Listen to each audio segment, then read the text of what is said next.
The water in the pot roiled with a furious bubble, sending clouds of steam to cling to the greasy kitchen cabinets. Liam slid the door open just enough to poke his head through. He asked if the mac and cheese was ready, complaining that he was starving. His youth was still evident in his every word and gesture. Javier looked over his shoulder at him and couldn't help but smile. It was just Kraft dinner from a box, but he'd boiled it on the stove, mixed in the cheese powder with extra butter, and thrown in a handful of frozen peas. They were both genuinely hungry, cradling their bowls and shoveling the pasta in without a word until nothing was left, not even a smear of the orange sauce. Finn let out a contented sigh and slumped over, resting his head on Liam's lap. Outside the window, the sky was ablaze with the fiery colors of sunset. The narrow sofa springs dug into his back. Finn blinked, reaching back to feel the torn upholstery and pulling out a tuft of yellowed foam. Liam saw the motion and slapped the back of his hand, chiding him for picking at it. He reminded Finn what the landlord would say if he saw it. Finn pouted, expressing his disbelief that the landlord could possibly care about a piece of junk that wouldn't even sell at a Goodwill. He suggested it was just another excuse to raise the rent, mentioning he'd overheard the landlord talking to the downstairs neighbor just the other day. Liam asked what he'd said. Finn paused for a moment, then muttered that it was just the usual stuff, calling them rent boys and whores. It was late summer, the drone of the cicadas fading as the cool evening dew began to settle. Liam felt a sudden chill, a stark realization that he had been in this line of work for just over a month. He had imagined his future so many times. As a child, his dreams were the typical cliches of becoming a doctor or an architect. But even then, he'd had a certain logic about it. Compared to other professions, those seemed the most respected, the most dignified. He was never one to settle for second best. He had to be at the top in every aspect of his life, from daily routines to long-term ambitions. Over the years, the specific career goal had shifted, but the one constant was his self-placement at the most respectable pinnacle of whatever field he chose. The word escort had never once crossed his mind. Yet now that he was living it, he found that life simply went on. The reason was a familiar story. A family disaster, a mountain of debt, a proud young man battered by circumstances until his bones softened. He had followed his roommate, Finn, into the business at the Elysium Club. He'd crawled in on his knees a month ago and had been crawling ever since. There was no grand psychological struggle. When a person is truly desperate, money becomes the only life raft, and you don't care if you pulled it from a clean river or a cesspool. Compared to the others at the club, Liam was slightly older and too lean, a physique that didn't appeal to the female clientele. He'd been passed over in lineups time and again. Fortunately, his years of college education gave him a different air, a certain polish. He often ended up assisting the client manager, Marcus, with particularly demanding customers or handling unexpected crises. It wasn't that he was uniquely capable. The club was full of smooth talkers, but everyone knew that handling these situations meant absorbing the client's anger first. Even on the third floor, with the female clients, taking verbal abuse and sometimes physical blows was part of the job. And even if he resolved the issue perfectly, the CR always went to Marcus. It was all risk and no reward, a task others avoided like the plague. For Liam, it was a lifeline. The club opened its doors at 6:30 in the evening and was in full swing by 8. Their apartment wasn't far, so after eating, they changed clothes and started the walk over. On the way, they drew the usual strange looks. During his first week, Liam had been mortified, convinced he radiated some kind of sordid aura. He later discovered it was just Finn, clowning around behind him, swishing his hips and making a scene. Liam was used to it now. He turned his head and asked Finn if he had a booking for the night. Finn bounced on the balls of his feet, his face lighting up as he confirmed he did. He said it was the guy from the steel company, the one he called Mr. 1000. The escorts didn't use their real names, and neither did the clients, so Finn had a habit of nicknaming customers by the size of their tips. A $1,000 tip was exceptionally high, even at Elysium. Liam couldn't help but smile, telling Finn he'd landed a big one and to make sure he held on tight.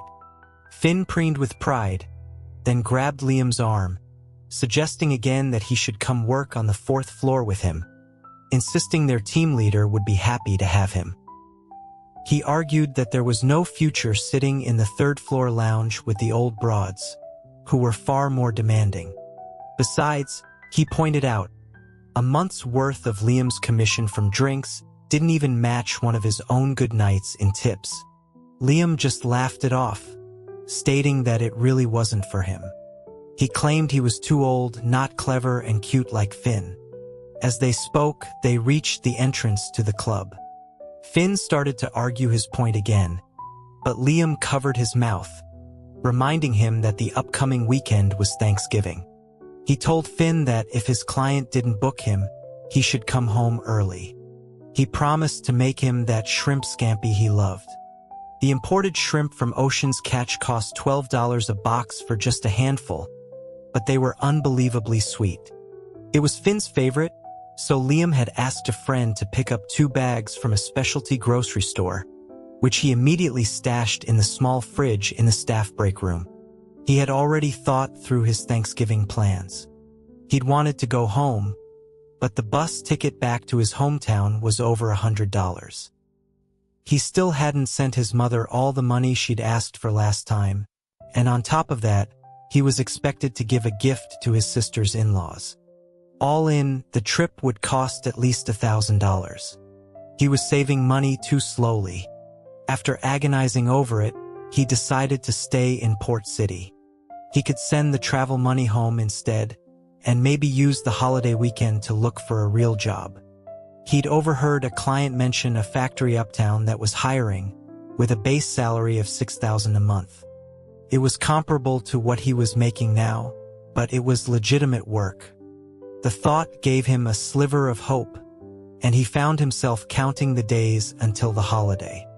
The Friday before Thanksgiving, the club was predictably swamped.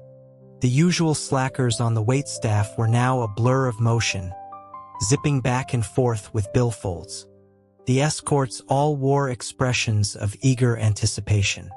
Liam got lucky and was assigned to a deluxe suite. But before the client could even offer a tip, he was summoned upstairs by Marcus, the client manager. Marcus saw his crestfallen expression and got straight to the point.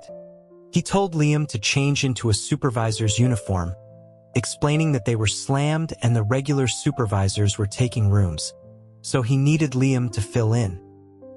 He assured Liam he'd get him the $100 tip from the deluxe room later, telling him not to be so cheap, as if he'd never seen money before. Liam's face grew hot, and he lowered his head as he changed. Marcus didn't berate him further, just handed him the uniform pieces while rattling off instructions.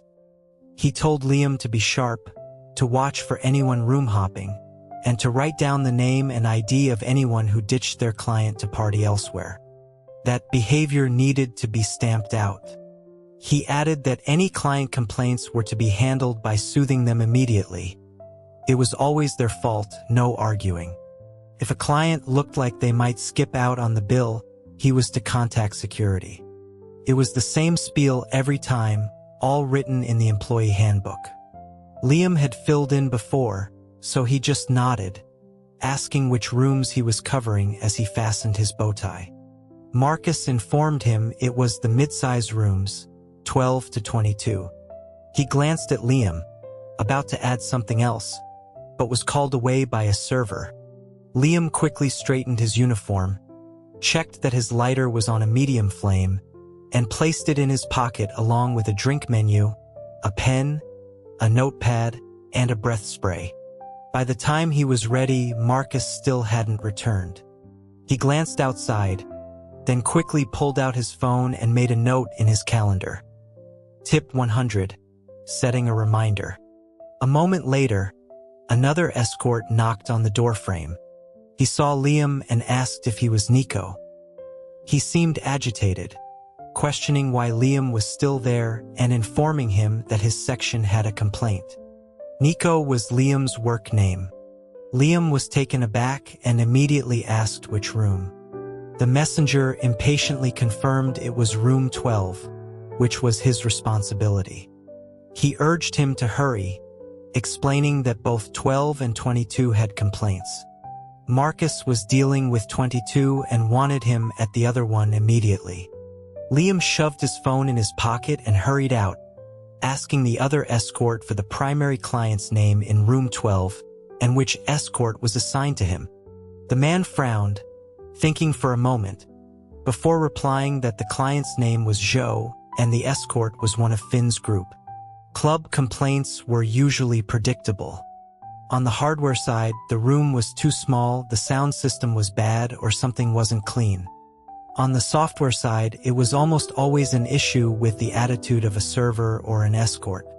Liam had lived with Finn for over a year and knew that while the kid was a mischievous imp, he was never lacking in manners. He wouldn't have become a top-tier escort otherwise. Besides, wasn't his client tonight Mr. 1000? Worry made his thoughts race. Liam feared Finn had run into some kind of pervert. He walked quickly, only pausing at the door of the suite to compose himself before knocking 3 times. The door was opened by a man with smiling eyes. Liam didn't dare make eye contact, bowing immediately and offering a polite apology for the disturbance. There were 4 men in the room. Besides the one who opened the door, the other 3 were absorbed in a card game, their focus intense. Liam, feeling awkward, quickly scanned the room. 2 escorts were kneeling by the coffee table, their faces unfamiliar and smiling, looking perfectly fine. Finn, however, was kneeling alone by the karaoke machine, his head bowed. The only reassurance was that his clothes were neat and there was a cushion under his knees. It didn't seem like he'd been seriously mistreated. Liam felt a small wave of relief and quickly averted his gaze, standing respectfully by the door. He thought his quick survey had gone unnoticed, but the man who'd let him in had seen everything. The man spoke from behind him, his voice amused. He explained that the young escort had been misbehaving, demanding food and drinks while the gentlemen were busy. He added that they were only giving him a light punishment. With someone else, he might not have gotten off so easily. Liam was startled but quickly composed himself, turning with a practiced smile. He agreed profusely, thanking the gentlemen for their leniency and promising they would deal with the matter seriously. The man opposite him nodded, his eyes crinkling kindly. Liam felt a surprising sense of goodwill towards him. He apologized again for the poor service, insisting it was all their fault. He offered to have the manager send over a complimentary fruit platter as a token of their apology. The cost of the platter would come out of his own wages, a sacrifice he rarely made, preferring to talk his way out of situations. This time, he gritted his teeth, but the man just waved a hand dismissively, saying it wasn't necessary as they were about to leave after this hand. Hearing this, the other 3 men looked up. The one on the far left, a cigarette dangling from his lips, grinned slyly. He protested that he could go for another 300 rounds.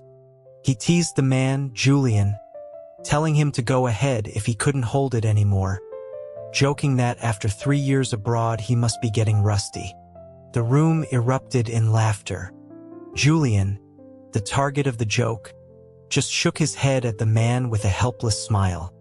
He retorted that he was just trying to be considerate, asking who it was that had turned down barbecue earlier, saying they'd do it another day. He good-naturedly accused the man of playing dumb after he'd gone out on a limb for him. His demeanor was so refined and scholarly that even his suggestive banter came off as charmingly roguish. Liam felt his face warm and couldn't help but glance at him a second time. The game was clearly over. The man on the left, who seemed to have a bold personality, threw down his cards and casually pointed at the taller of the two escorts by the table. After him, another young man excitedly chose the one next to him. There were 4 clients in the room. Liam hesitated, about to ask if they wanted him to bring in more escorts for them to choose from, when the man who had been sitting with his back to him spoke in a low, deliberate voice. He asked Julian if he wasn't going to pick one. Julian glanced at Liam, then smiled. He deferred to the man he called second brother. He added, with a twinkle in his eye, that he remembered second brother used to say he wanted to own the most ferocious cat, ride the wildest horse, and bed the wildest man. He wondered aloud if there was any escort in the room who might catch his eye. His words sent another wave of laughter through the room. Even Finn, in the corner, couldn't help but look up. The man called second brother laughed the loudest. When he was done, he stretched out an arm lazily and pointed back towards the door. Then he declared that he would take him, the one standing by the entrance. As Liam followed second brother to the cashier, he was the subject of many envious glances. His mind was a chaotic mess. He wondered what there was to be envious of. Any other client in any other room would be better than this one. The man walked with a swagger, like some arrogant new money type who wished he had more legs just so he could walk sideways. As he thought this, an image of Julian surfaced in his mind. Handsome features, refined demeanor. He remembered that when Julian had opened the door, he'd been holding a pair of exquisitely crafted glasses. Liam didn't know when he'd started noticing such details. He felt he'd paid equal attention to everyone, yet the faces of the other 3 clients were already blurring, while Julian's smiling face remained vivid. A pang of regret hit him. He had no intention of going out with a client, but this second brother was so domineering. After choosing him, the man hadn't even given him a second look before heading off to settle the bill. Liam waited anxiously at a bend in the hallway. It was on the way to the elevators but relatively secluded. It was a good place to refuse a client without causing too much of a scene. He had his excuse ready. He would use his position as a supervisor. It was a major taboo for escorts to pick and choose clients, but supervisors were often hired externally. They were legitimate service staff with a hint of management authority. Liam had taken plenty of grief while wearing this uniform, but he'd yet to enjoy any of its privileges. In this sudden crisis, he hoped it could serve as a shield. He mentally rehearsed his lines, trying to gather his courage, then straightened his posture and polished the small supervisor nameplate on his chest. The man took his time, strolling over leisurely. Liam's heart pounded. Seeing him approach, he suddenly remembered the server had said the main client's surname was Zhou. He stepped forward and addressed him directly, saying, "Mr. Zhou, hello. There's something I need to tell you." The man did stop and look at him. Liam explained that there might have been a misunderstanding, which was entirely his fault for not clarifying sooner. He cleared his throat and stated that he was a supervisor here, and therefore he didn't go out with clients. He asked for Mr. Zhou's understanding. With every sentence, the man opposite him nodded, his expression one of comprehension. Liam began to relax. He thought that although the man was tall and had a stern face, he seemed reasonable enough. After his brief explanation, Liam stood with his hands clasped, waiting. Then the man asked if he was a supervisor. Liam nodded eagerly, pointing to the nameplate on his uniform for emphasis. The man paused for a few seconds, then, as if to confirm, stepped closer and hooked the small nameplate with his index finger to get a better look. He was tall, and his proximity felt aggressive. Liam resisted the urge to step back. After a moment, the man still hadn't let go. Liam looked up to find that while the man's finger was on his nameplate, his eyes were fixed intently on him. The man asked what being a supervisor had to do with anything. Did it mean he couldn't be booked? Liam sensed something was wrong. The man continued, questioning Elysium's policy about employees not being allowed to refuse clients. He pointed out that if Liam's situation was truly unsuitable, he should have gone through his manager, who would then have to sign off on it and come discuss it with him personally. He leaned in closer, his voice low. "So why are you waiting for me here, little supervisor?" The man clicked his tongue, releasing the nameplate only to pinch Liam's cheek. "And by the way," he said, "my surname is Sue. Javier Sue." Javier's driving was the complete opposite of his personality. The 10-minute drive from the club to the hotel took him over 20. When Liam got out of the car, his legs felt unsteady. The slow, torturous drive had been agonizing, but now that they had arrived, he wished he could crawl back into the car. He couldn't believe how he'd ended up in this situation. The turn of events had been completely unexpected. He hadn't realized Mr. Sue was a regular at Elysium, which made his lie about being a supervisor feel weak and unconvincing. To make matters worse, Marcus, the manager, had happened to walk by just as they were at the elevator. With an air of helpfulness, Marcus had handed Javier a small, frosted plastic pouch filled with various adult items. Liam had frozen on the spot, his lie instantly exposed. He'd wanted to bury his face in his hands, his cheeks burning, and then he heard Javier's soft chuckle. Javier had seen through his ruse from the start, watching him squirm and spin his tail with the amusement of someone watching a monkey perform tricks. It was only when Marcus interrupted the show, leaving the little monkey stunned and blushing from his neck to his ears, that Javier seemed to snap out of it. With a low laugh, he'd wrapped an arm around Liam's waist and pulled him into the elevator. Their final negotiation took place inside the descending lift. Javier, who had been observing him for a while, got straight to the point once Liam seemed to have collected himself. He stated that if Liam was truly unwilling, he wouldn't force him. But he asked if Liam had done the math. Liam, still flustered, asked what math he was talking about. Javier listed the penalties: a $300 fine for refusing a client, forfeiture of all tips and commission for the night, half of his base salary for the month deducted, and a 1-week ban from taking rooms. He confirmed that these were the old rules at Elysium, and he was sure he was correct. He then remarked that a guy like Liam, short and scrawny, wasn't the type the older women went for anyway, so he must rely on drink commissions and tips. He questioned if Liam even cleared $6,000 a month. Liam was shocked. He barely remembered all those rules himself, yet this man knew them by heart. Something felt off, but he couldn't put his finger on it, and the insult short and scrawny left him speechless. He managed only a sullen hum in response. Javier found it amusing. He calculated that by refusing him tonight, Liam would lose at least $2,000. $2,000 was a carton of cigarettes or a glass of whiskey to Javier, but to Liam, it was the Thanksgiving he desperately wanted to provide for his family, or a month's living expenses.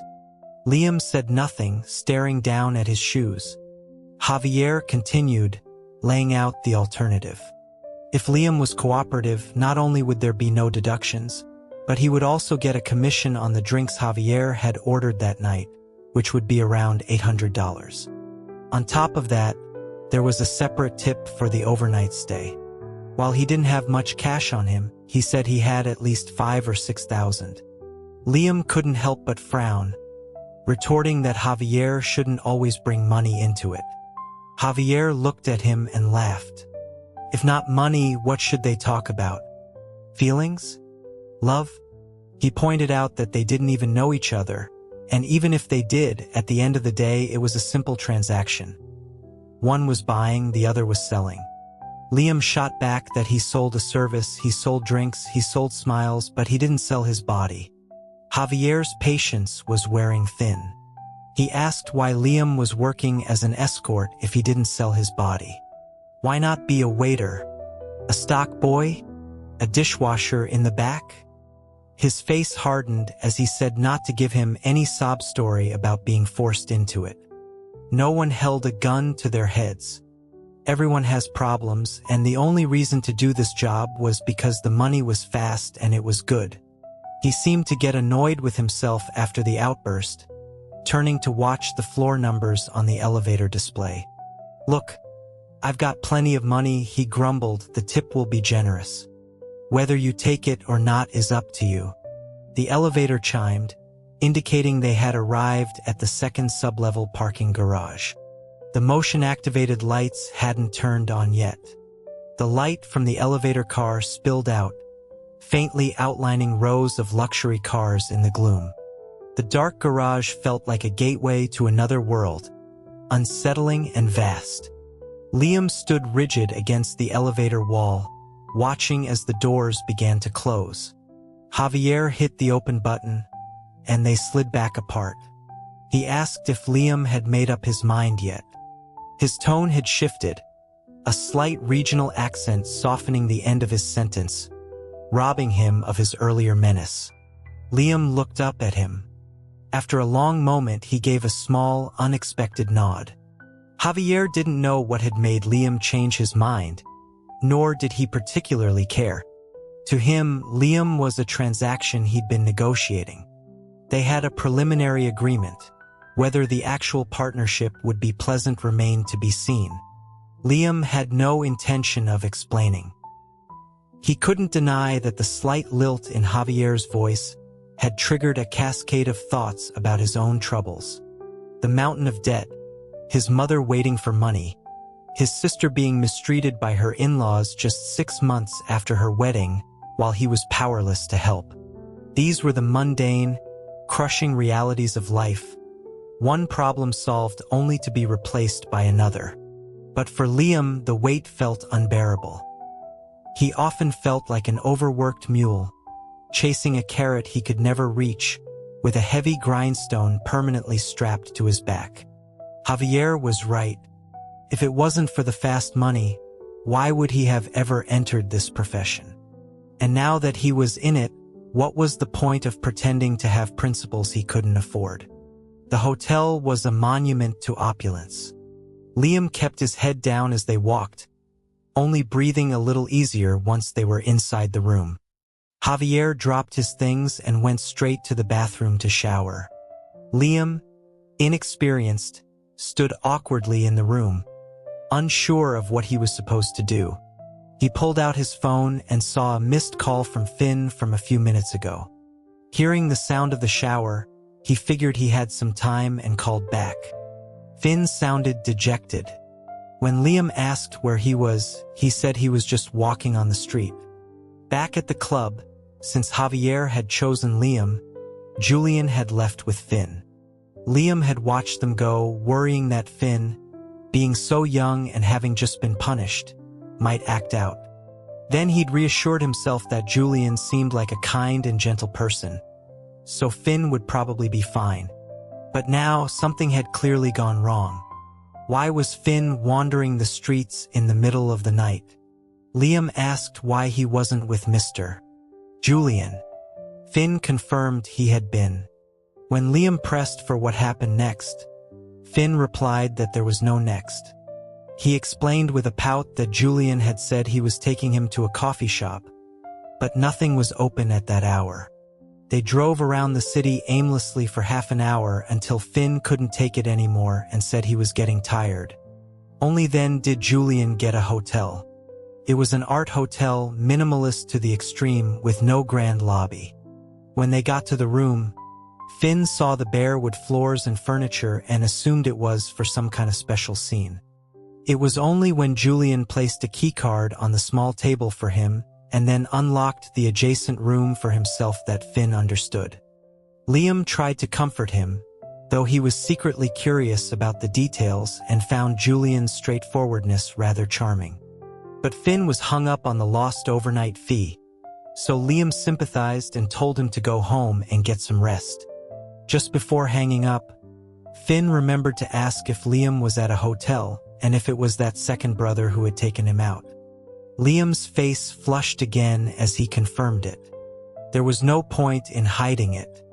He glanced towards the bathroom, took a deep breath, and then asked, in a slightly unnatural voice, if there was anything he needed to know about what to expect. He thought he heard the sound of the water in the shower lesson. The man might be out soon. He spoke more quickly, asking about the various services, the things he'd heard about but never done. Finn briefly explained the general process for a few of the more common requests. Liam had never been exposed to this side of the business, and he felt his anxiety spike. Finn laughed on the other end of the line, advising him to just be proactive and get the guy to finish quickly. That was Liam's plan as well. He wasn't asking for tips on how to please the client, but rather to see if he could substitute these techniques for actual intercourse. No one knew he was still a virgin. It was embarrassing to admit, and it certainly wasn't a selling point for a client. They were paying for a good time, and an experienced partner was always better than a novice. His mind raced as he listened, and after hanging up, he realized he'd retained very little. He opened his phone's browser and started searching, nodding to himself as he read and tried to memorize the information. When Javier came out of the bathroom, toweling his hair dry, he thought for a moment he'd brought a student cramming for an exam back to his room. Liam looked up, saw him, and quickly put his phone down. He asked if he should take a shower. Javier confirmed that he should, adding that he should wash up well.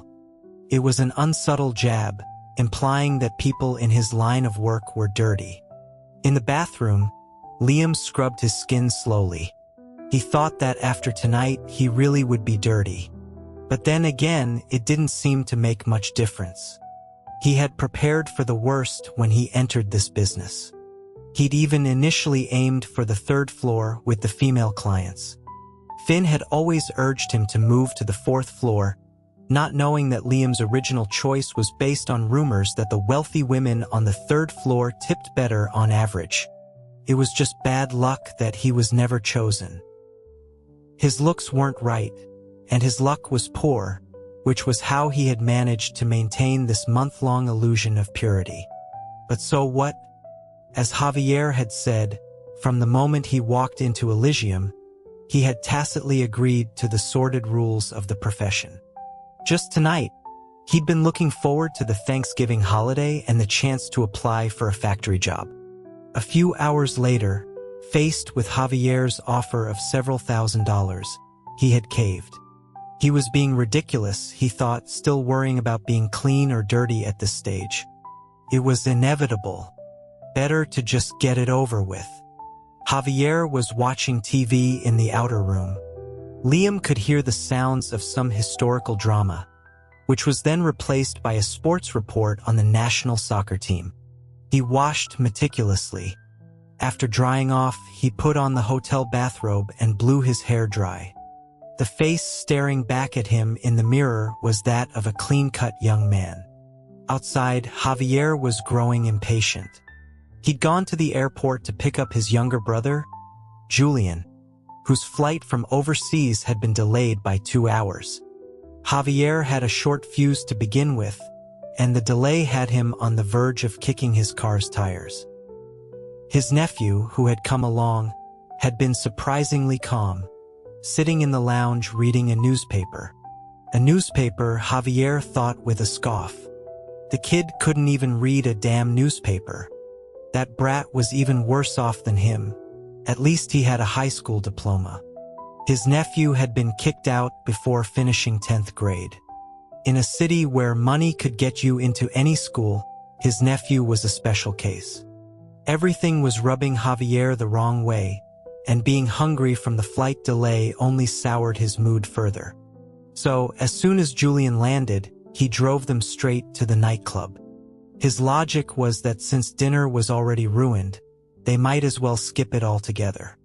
Julian had always been uptight and a lightweight when it came to drinking. Javier thought it would be fun to get him drunk. Of course, it didn't work out. As soon as an escort started his sales pitch, Julian had used the fact that they had driven as an excuse to shut him down and punish him, stealing the spotlight, showing his teeth. This brother of his, Javier thought, had really changed. But at least his habit of being roundabout hadn't. It was obvious he wanted to take the little supervisor home, but he had to make a show of letting Javier choose first. Fine then. He would choose the very one Julian had his eye on. The lights in the room had been dimmed.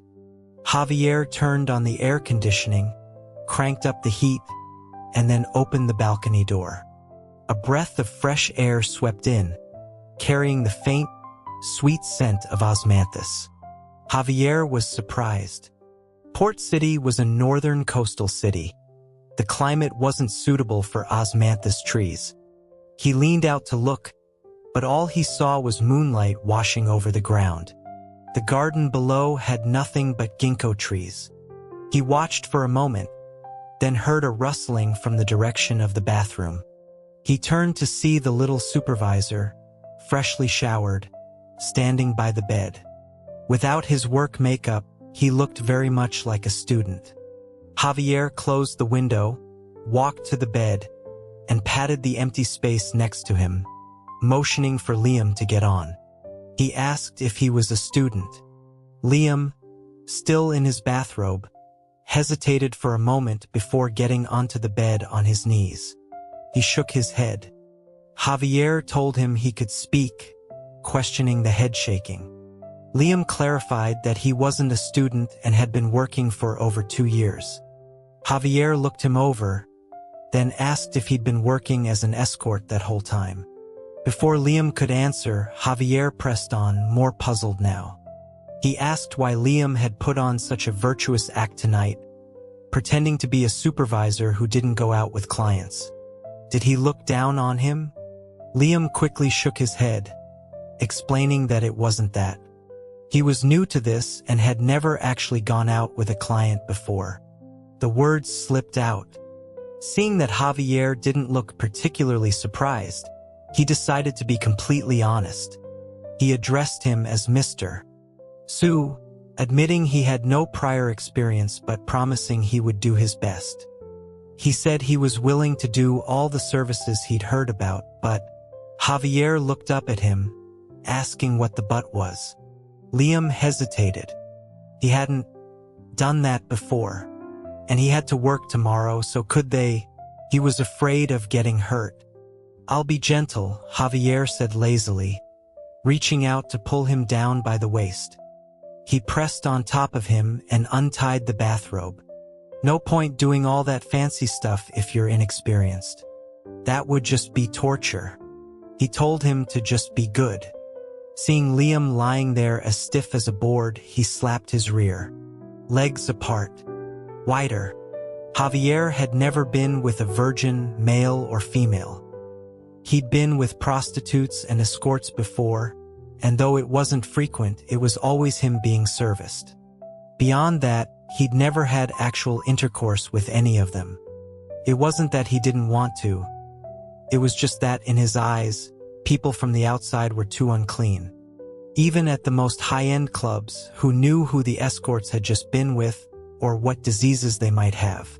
The first time he'd been brought to a place like this, he'd been deeply skeptical.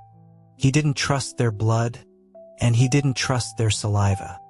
He had planned to do the same tonight, just get off without any real penetration.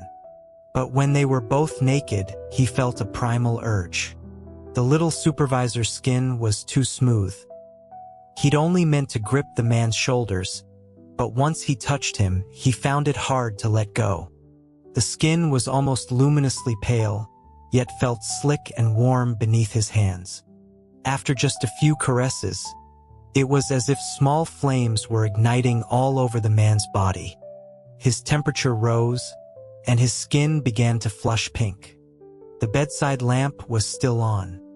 Javier couldn't help but study the man beneath him. He saw that he had done as he was told, spreading his legs as wide as they could go, almost in a full split. But the expression on his face was one of pained suppression, which was, unexpectedly, alluring. Javier had always disliked it when boys bit their lips. He found it effeminate and theatrical. Yet, the way this little supervisor was doing it now, eyes squeezed shut, seemed surprisingly innocent. It was a stark contrast to his submissive posture, creating a look that was both chaste and incredibly provocative. Javier thought to himself, virgin or not, who could resist this? Their bodies merged, moving in a slow, gentle rhythm. With one hand on the small of his back and the other exploring his inner thigh, Javier moved toward more sensitive areas. Liam tried to pull away several times but found he was completely overpowered. Javier's long limbs easily pinned him down. The only mercy was that his demeanor in bed was surprisingly gentle. He whispered obscene things in his ear the entire time, and though the words were crude, they were effective. Liam was a man after all. When Javier's hand traced a line from his back down to his tailbone, he climaxed for the first time in his life. The time after that, however, was painful. Javier seemed to feel that since he'd gotten him off once, his duty was done. His subsequent actions were without hesitation or delay. At first, Liam almost cried out in pain, the earlier pleasure vanishing completely. Eventually, he didn't even have the strength to make a sound. The rest of the night was a living hell. In the beginning, it was mostly pain. Then the pain turned to numbness. He thought he heard himself crying, but he also felt as though he might have fallen asleep, so perhaps the sound wasn't his. He drifted in and out of consciousness. When he woke up the next day, it was nearly noon. The front desk called to ask if they would be extending their stay. Liam was confused. The receptionist explained that the room was prepaid for one day, and if they wished to stay for the afternoon, someone would need to come down to the front desk to handle the paperwork. Liam quickly said no, they wouldn't be staying. Then he corrected himself, telling them he would check with the person who booked the room and call them back. The person who booked the room was Javier, but Javier was nowhere to be seen.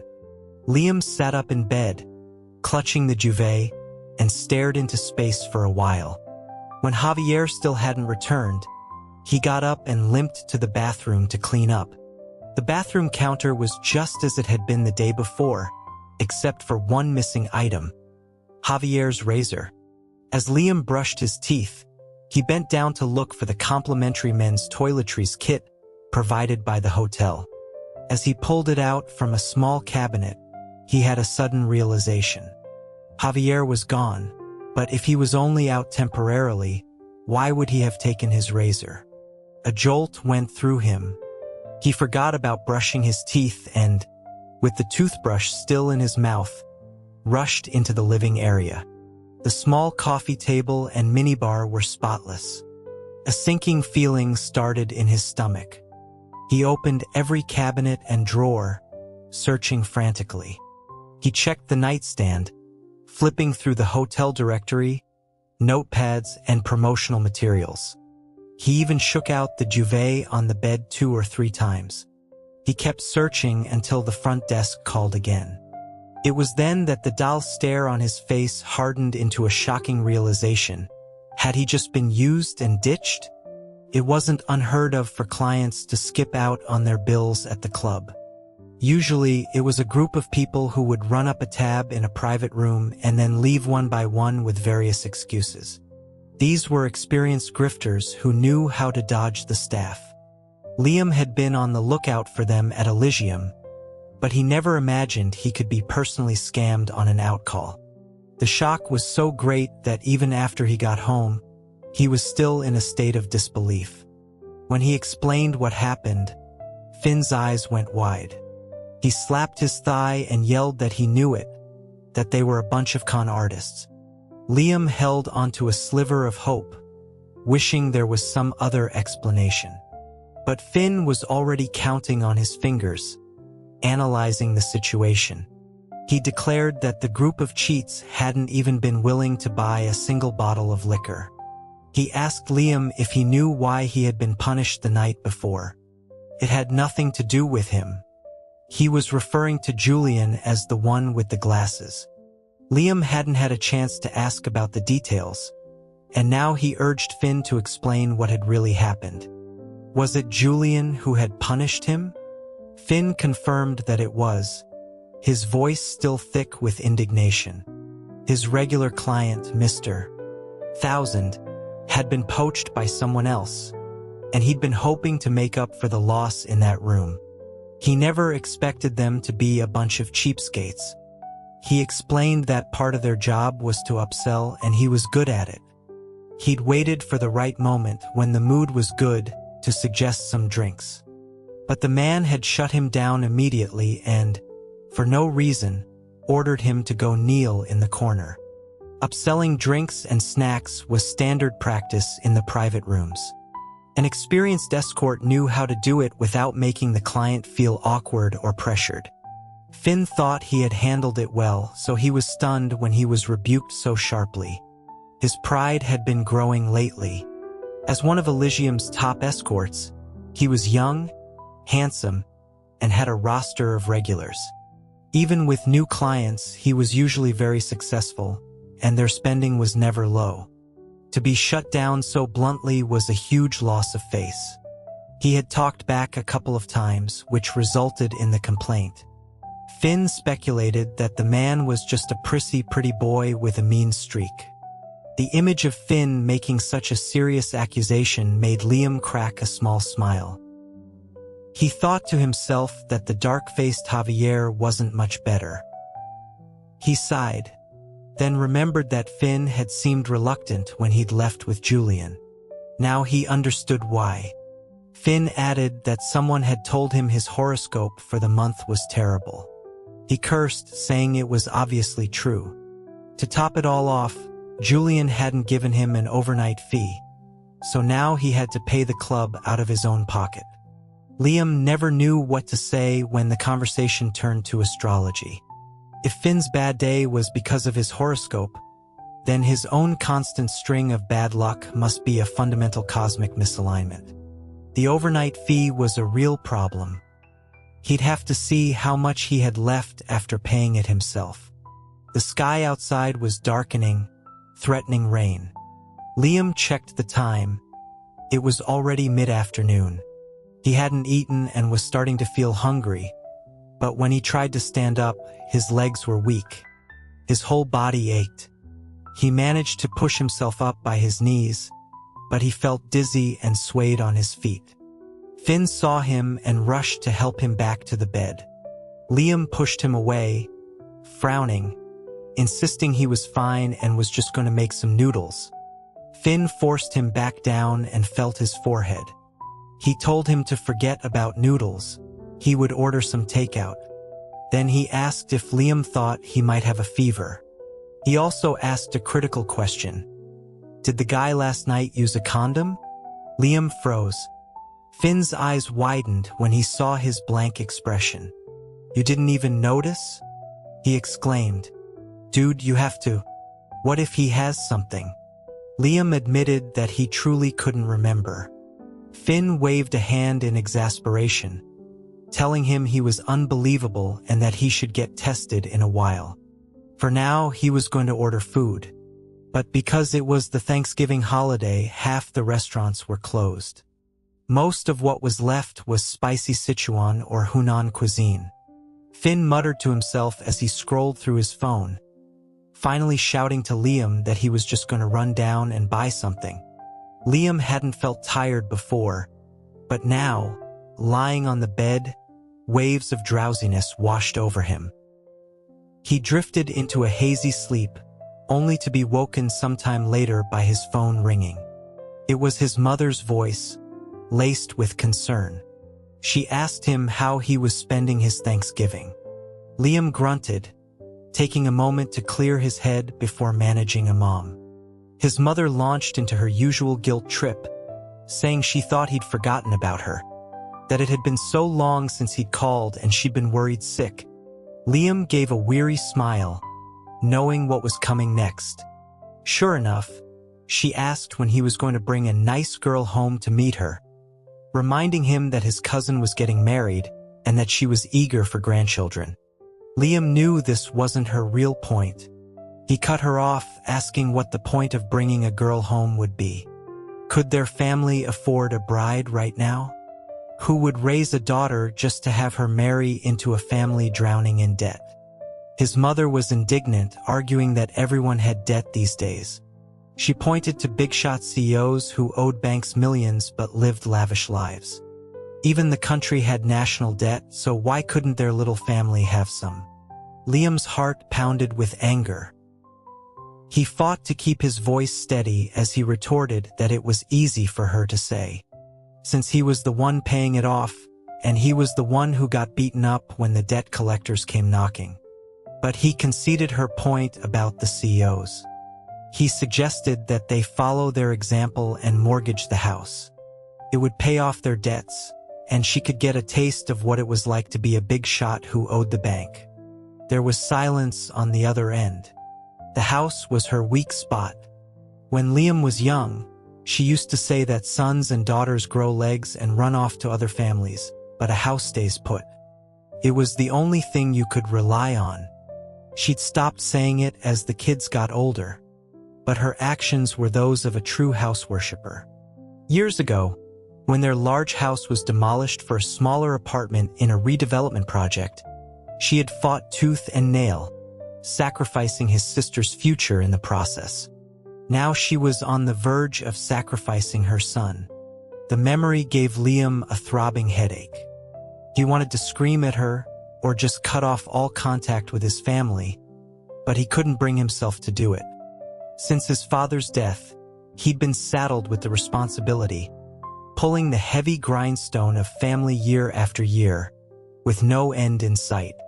His mother, after a long pause, must have felt awkward too. She finally mumbled that he didn't have to get angry if he didn't want to talk about it. But, she added, his cousin was getting married, and he had to contribute something for a gift. "Mom, I can't," Liam said, his voice weak. He thought for a moment and then added, "I had a problem at work. Got find some money. I can't send you anything for Thanksgiving. Is it okay if I send it all together with my next paycheck after the first of the month?"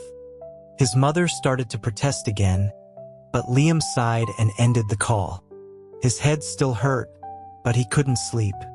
He sat on the edge of the bed for a while, and when he came to his senses, he realized he'd slid onto the floor.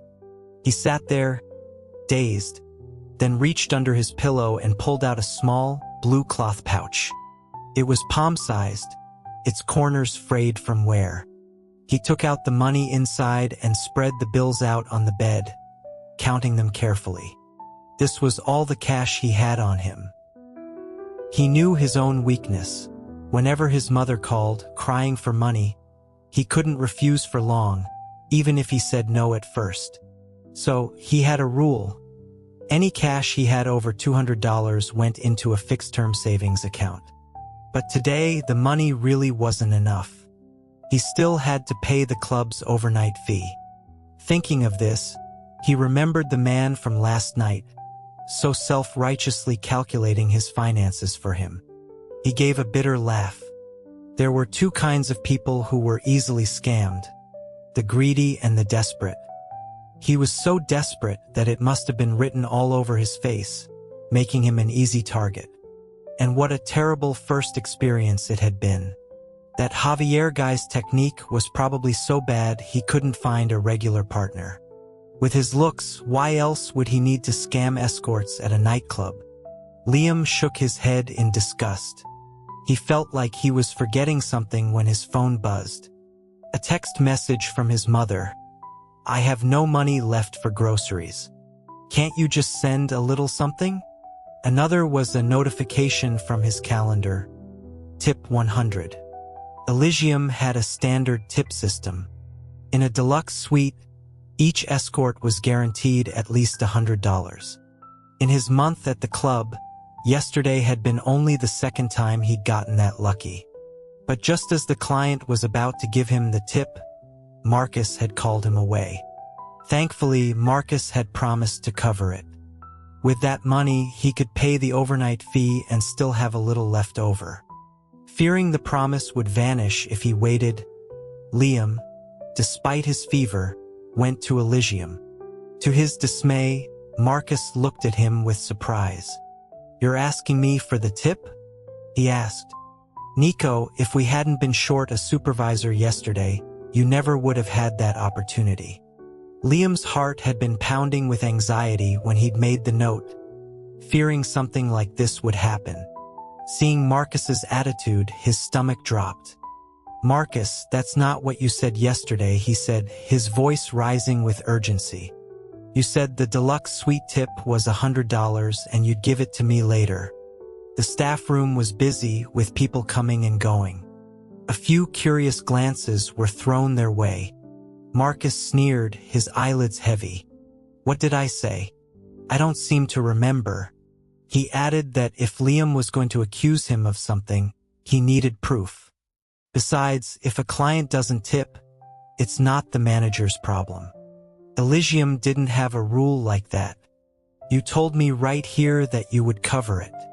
The client was definitely going to give it to me. She had her wallet out when you called me away." Liam's voice was getting desperate. He knew Marcus wasn't going to admit it, but thinking of the small amount of cash he had left, he softened his tone, pleading, "Marcus, please just help me out. I'm completely broke. I have to pay the overnight fee tonight. The client from yesterday skipped out without paying. Please just have a heart." He was interrupted by one of the club's star escorts, who came over to ask about the evening's rotation. Marcus's face instantly broke into a warm smile, and he began fawning over the other man as if Liam wasn't even there. Liam waited with his hands clenched at his sides. After a moment, he couldn't stand it anymore and raised his voice. "Marcus." The manager finally turned back to him, magnanimously offering a concession. He said he couldn't help with the tip, but he could talk to accounting about his overnight fee, telling him to put it on a tab and pay it at the end of the month. The implication was clear. He would still have to pay it. Liam wanted to argue, but he knew it was pointless. He hadn't been paid for the month yet, and he couldn't afford to alienate Marcus completely. He had no choice but to back down. In that case, he said, "Can you at least look up the client's phone number for me?" Marcus frowned. "He was a walk-in yesterday. How should I know who he is?" He then launched into a lecture, telling Liam that when problems arise, he shouldn't just complain. There were over 100 escorts at Elysium, not even counting the hostesses. He should think about why others were making money and he wasn't. What was the difference between him and them? Had he even been trying? The next few days were difficult. Liam had originally taken time off for Thanksgiving, but now he had to go back to work to earn some tip money. The nightclub was its own ecosystem with a strict hierarchy. He had clearly offended Marcus, and as a result, he was assigned to rooms with clients who had little money to spend. But having no money didn't mean they had low standards. Liam was criticized repeatedly. Clients complained that his attitude wasn't respectful enough, that he wasn't quick-witted, or that he didn't know how to play dice games. One client even asked him to run an errand. This client was an older man. Liam had just brought in a round of drinks when he heard him telling a hostess a story about some old woman. In the middle of his story, the client suddenly remembered something, pulled a small box out of his bag, and called Liam over. He asked him to deliver it to an address on a specific street to a specific person. There was a card attached to the box. It started with, "To my dearest wife." Liam was taken aback. Not only was he not allowed to leave during his shift, but who asked someone from a nightclub to deliver a gift to their wife? But when he heard the address, he changed his mind. The client's wife lived in the same apartment complex as him, and he needed to go home to get something anyway. The client was decent enough to give him $40 for his trouble. Liam took the small gift box and saved the cab fare, getting there in just a few minutes. He jogged up the stairs and knocked on the door. It was opened by a stylishly dressed woman with gently smiling eyes and light makeup. She wore a pure white tweed dress and a burgundy shawl. Liam handed her the gift and recited the lines the client had given him. He explained that Mr. Wong had asked him to deliver it and that he was very sorry he couldn't be there for Thanksgiving, hoping the gift would brighten her day. The woman seemed surprised, then smiled when she read the card. Liam sighed inwardly, feeling a pang of pity for her. Her husband was just a few blocks away at a nightclub, fooling around with hostesses. The woman asked if he was doing okay. Liam replied that he was fine. The woman smiled again. "Thank you so much," she said. "Would you like to come in for a glass of water?" Liam was about to politely decline when a voice from inside the apartment called out, "Mom, when are you going to break that habit? You can't just invite every stranger into the house." A tall young man walked out, drying his hair with a towel. He was wearing a tank top, and the exposed skin was a healthy tan, his muscles well-defined but covered in numerous scratches. Liam hadn't planned on going in anyway. He looked up and offered the young man a polite smile. The next second, his smile froze.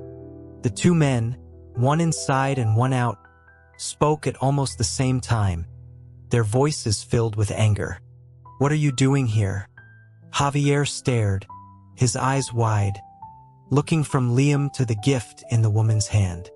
He strode to the door in 2 steps, grabbed Liam by the collar, and dragged him inside.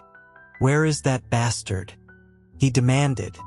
"Why did he have you deliver this?"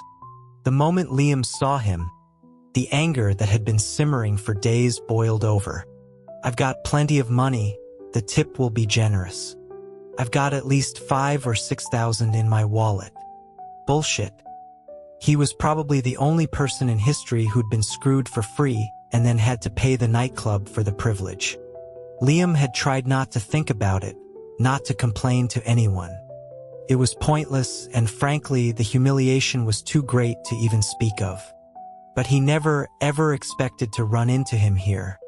Javier's hand was large and strong. He lifted Liam by his collar, his feet barely touching the ground. Liam cursed his own lack of height while mentally searching for the most damaging insults he could think of. Seeing him silent, Javier's anger grew. "Speak," he snarled. "Fine." Liam, forced to tilt his head back, narrowed his eyes and shouted, "You cheap, deadbeat son of a bitch. Your dad is getting a lap dance at a brothel." Javier's furious expression faltered for a second. Then he let out a cold laugh and dropped him. "A brothel? I didn't know that's what you call the place you work." Liam straightened his collar, ignoring him. His neck was sore from being yanked up. Besides, his vocabulary of insults was limited. He'd already used his best material. Javier's expression softened slightly. He gestured for the woman to follow him into another room. The living room fell silent.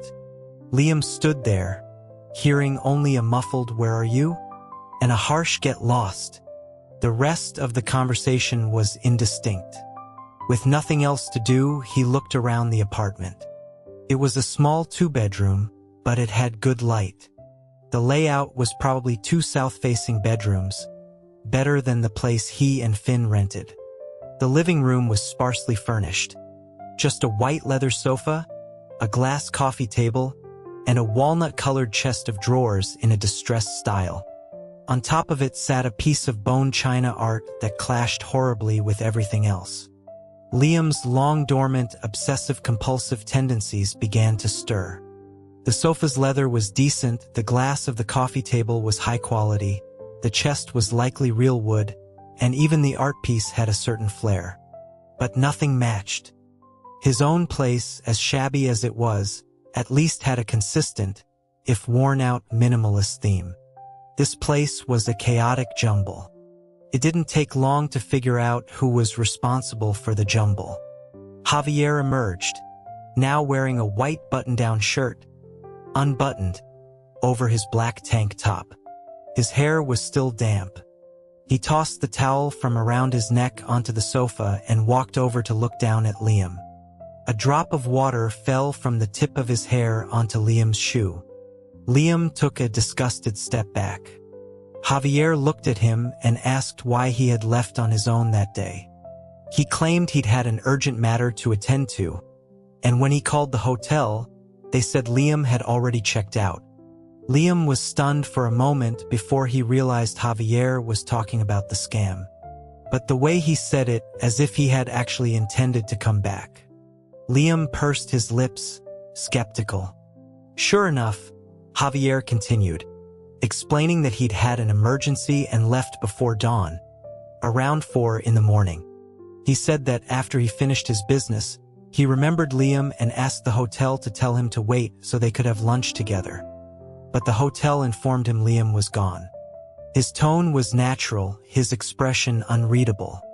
Liam stared at him, trying to gauge his sincerity. He was about to consider the possibility when he remembered it had been 4 or 5 days. If he couldn't pay that day, why hadn't he made any effort in the following days? Just because he'd left didn't mean he couldn't find him at the nightclub. It had to be another lie. Liam saw through it and found it laughable. He had to hand it to these scammers. They really stuck to their rich guy persona. His thoughts must have shown on his face, because Javier, who had been waiting for a response, asked if he didn't believe him. "Believe you, my ass?" Liam thought. But he said, "Of course I do. Why wouldn't I?" Javier smiled at him. Liam looked back with a sincere expression and held out his hand. "In that case, why don't you pay me now?" Javier paused. "I don't have any cash on me." I'll go down to an ATM with you." With that, Javier actually started buttoning his shirt and went into the other room, emerging a moment later with a jacket. The woman followed him out, complaining, "You just got back, and you're leaving again?" Javier grunted in affirmation. The woman glanced at Liam again, then asked Javier if he knew him and why he owed him money. Javier pulled a set of keys from his pocket and tossed them onto the coffee table with a clatter. He seemed annoyed but answered honestly. "He's from Elysium. How else do you think Old Man Wong would get him to deliver something to you?" The woman's expression cleared with understanding. Javier rubbed his temples and warned her, "Speaking of which, you'd be better off staying away from these old men. Their age has all gone to their thick skins. A bunch of shameless old fools." Liam started to piece things together, his expression one of disbelief. Then Javier clapped him on the shoulder and shut the door behind them. There was a Chase Bank just outside the complex. Javier withdrew $6,000 from the ATM and handed the stack of bills to Liam. While he was getting the money, Liam had been studying him from behind. This man tried so hard to act like a rich guy, but not a single thing about him fit the part. His tank top looked like it was from a flea market, with its simple stitching and loose threads. The white shirt and pants he wore were a step up, probably bought from a department store, but they made him look less like a construction worker and more like a slightly more presentable foreman. The foreman had trouble with the ATM, taking several attempts to get the $6,000 out. He even entered his PIN wrong twice.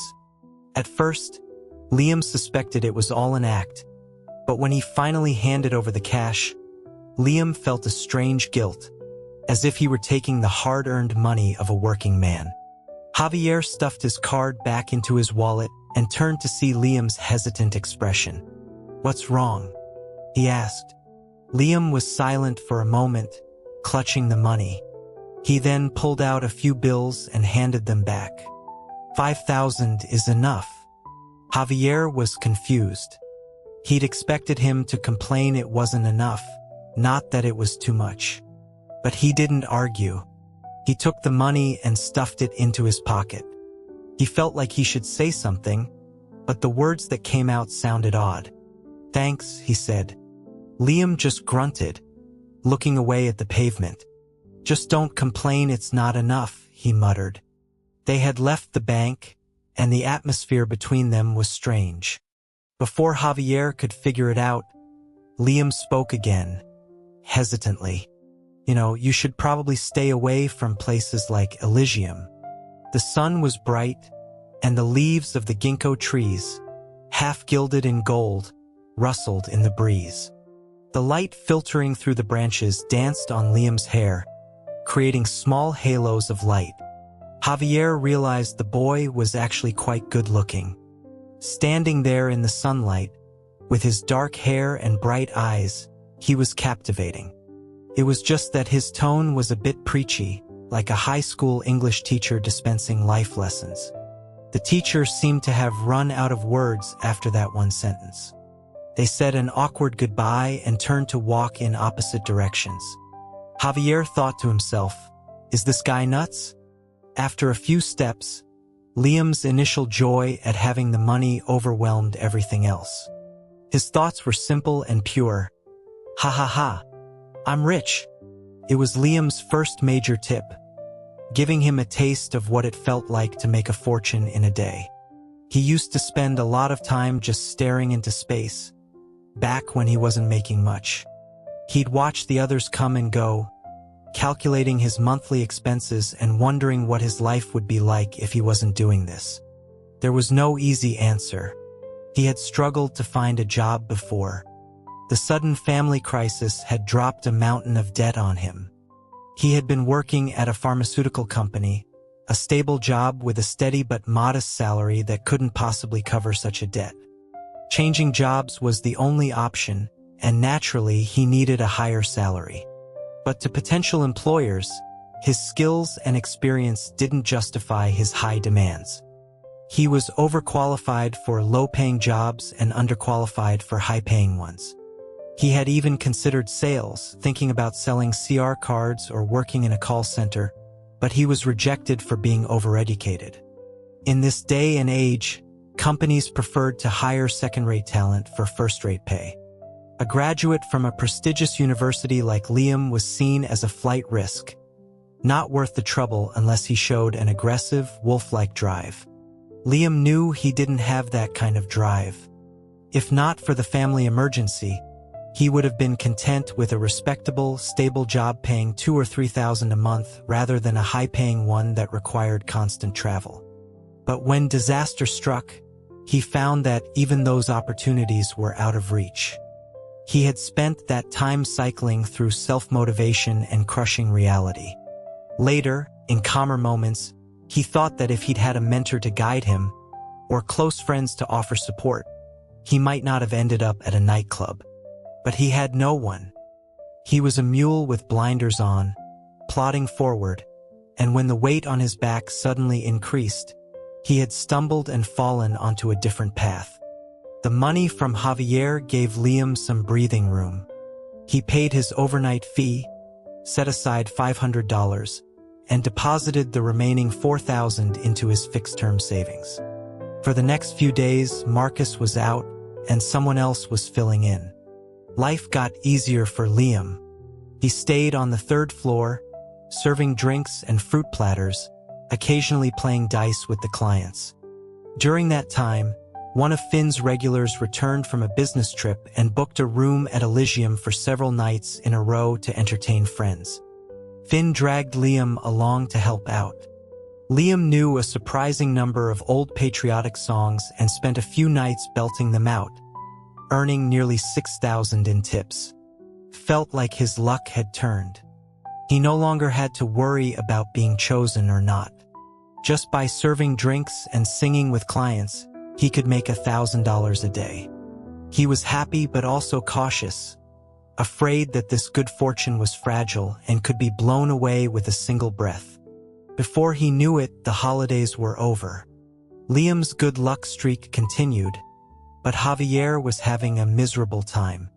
His brother, Julian, had caused a lot of trouble since returning, and his usually laid-back nephew was now following Julian around like a devoted, brainless puppy. Javier spent 10 days cleaning up their messes. Finally, when it was over, he decided to take a break and relax. He went to a resort hotel and arranged for a high-class call girl. But when she arrived, the meeting was incredibly awkward. Javier had been feeling a bit off down there lately but hadn't given it much thought. When he was busy, he barely had time to eat or sleep, let alone inspect his own genitals. So, when the call girl's eyes went wide and she let out a strangled cry before practically fleeing the room, Javier was left both baffled and devastated. Liam saw Javier when he was getting off work. They finished their shifts at 7 in the morning.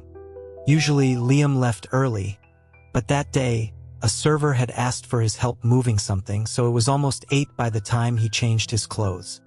The nearby main road was a mess of traffic, and the entrance to Elysium was just as chaotic with a stream of office workers on bikes and on foot, all with the grim, determined expressions of soldiers heading into battle. Liam zipped up his hoodie, stuffed his hands in his pockets, and tucked his chin into his collar as he walked. After a few steps, something felt off. He glanced to his right and saw a familiar figure leaning against one of the club's Roman columns. The man was dressed casually, looking disheveled, with a pile of cigarette butts at his feet. Liam shot him a quick look and noticed other passers-by shaking their heads in disgust.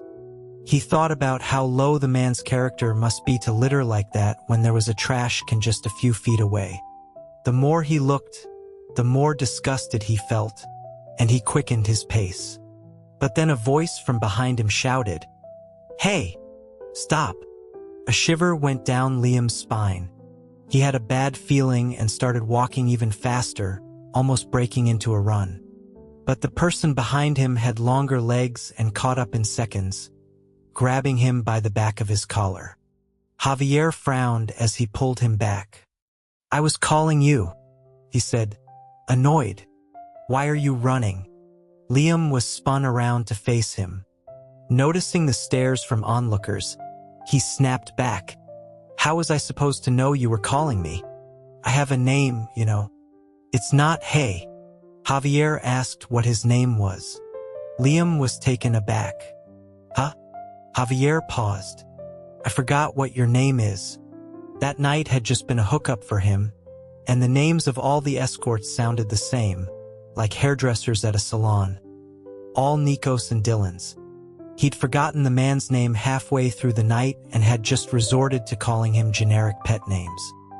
He never expected to see an escort again, and Liam certainly never expected to have any further dealings with a foreman. They both looked away awkwardly. Liam rolled his eyes and scoffed under his breath. But Javier had something on his mind. He frowned and said, "I need to ask you something." Liam looked at him sideways. Javier asked, "Are you sick?" Realizing his phrasing was poor, he quickly added, "Look, I think I caught something."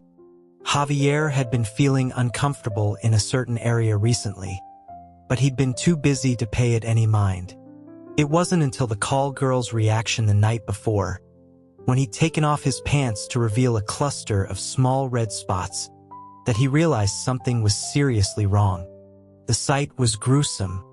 The call girl had turned pale and fled without a word. At first, Javier was just confused, but then, thinking about her reaction, a terrible suspicion began to form. The more he thought, the more alarmed he became. He didn't have a computer in his hotel suite, but his new smartphone could access the internet. He clumsily searched for his symptoms and was horrified by the images that came up, which only confirmed his fears. It was a long, agonizing night. What had started as mild discomfort now felt like a full-blown crisis as he cross-referenced his symptoms with various diseases online. He felt like he had every symptom of every disease. He finally fell into a fitful sleep in the early hours of the morning. Javier had dragged Liam into his car. After explaining the situation, they stared at each other, a mixture of shock and anger in their eyes. Javier demanded to know if Liam was sick. Liam almost laughed in his face. "What do you mean, am I sick? That was my first time. If anyone's sick, it's you." He thought about how often this man sought out company and added sarcastically, "A rotten cucumber isn't a small problem, you know. That's what you get for messing around without being careful." Javier glared at him. "I haven't been messing around. The only person I've been with recently is you. What about before me?" Liam scoffed. He was about to say more when a thought struck him. He whipped his head around to look at Javier. "What did you just say? The only person you've been with recently is me?" Liam's face paled as he pressed. "Did you use a condom that night?" "No," Javier said. "So the problem must have come from you." "From me? My ass." Liam finally snapped. He lunged at Javier, his fist connecting with his jaw. "You motherfucker. You didn't use a condom." The sudden attack caught Javier by surprise. The blow stunned him and he took a moment to recover. He had grown up rough and wasn't one to take a hit without retaliating. He instinctively reached out to grab Liam, but as he moved, a sharp pain shot through his groin. He quickly let go, wincing. They were both furious, but Liam was clearly the angrier of the two. He frantically looked around the car for something to hit Javier with. Javier took several deep breaths to calm himself down. "You hit me?" he said. "The last time I was with someone was 6 months ago. If I had something, it would have shown up by now." Before Liam, he had always been careful. That night was the first time he'd had unprotected sex. And the time before that was 6 months ago. It was unlikely for a disease to incubate for so long. But Liam had also said it was his first time. Javier wanted to ask about his partners before he started working, but seeing the mix of anger and fear on Liam's pale face, he couldn't bring himself to ask. It didn't matter anyway. They had to go to a hospital. The fire in Javier's throat burned.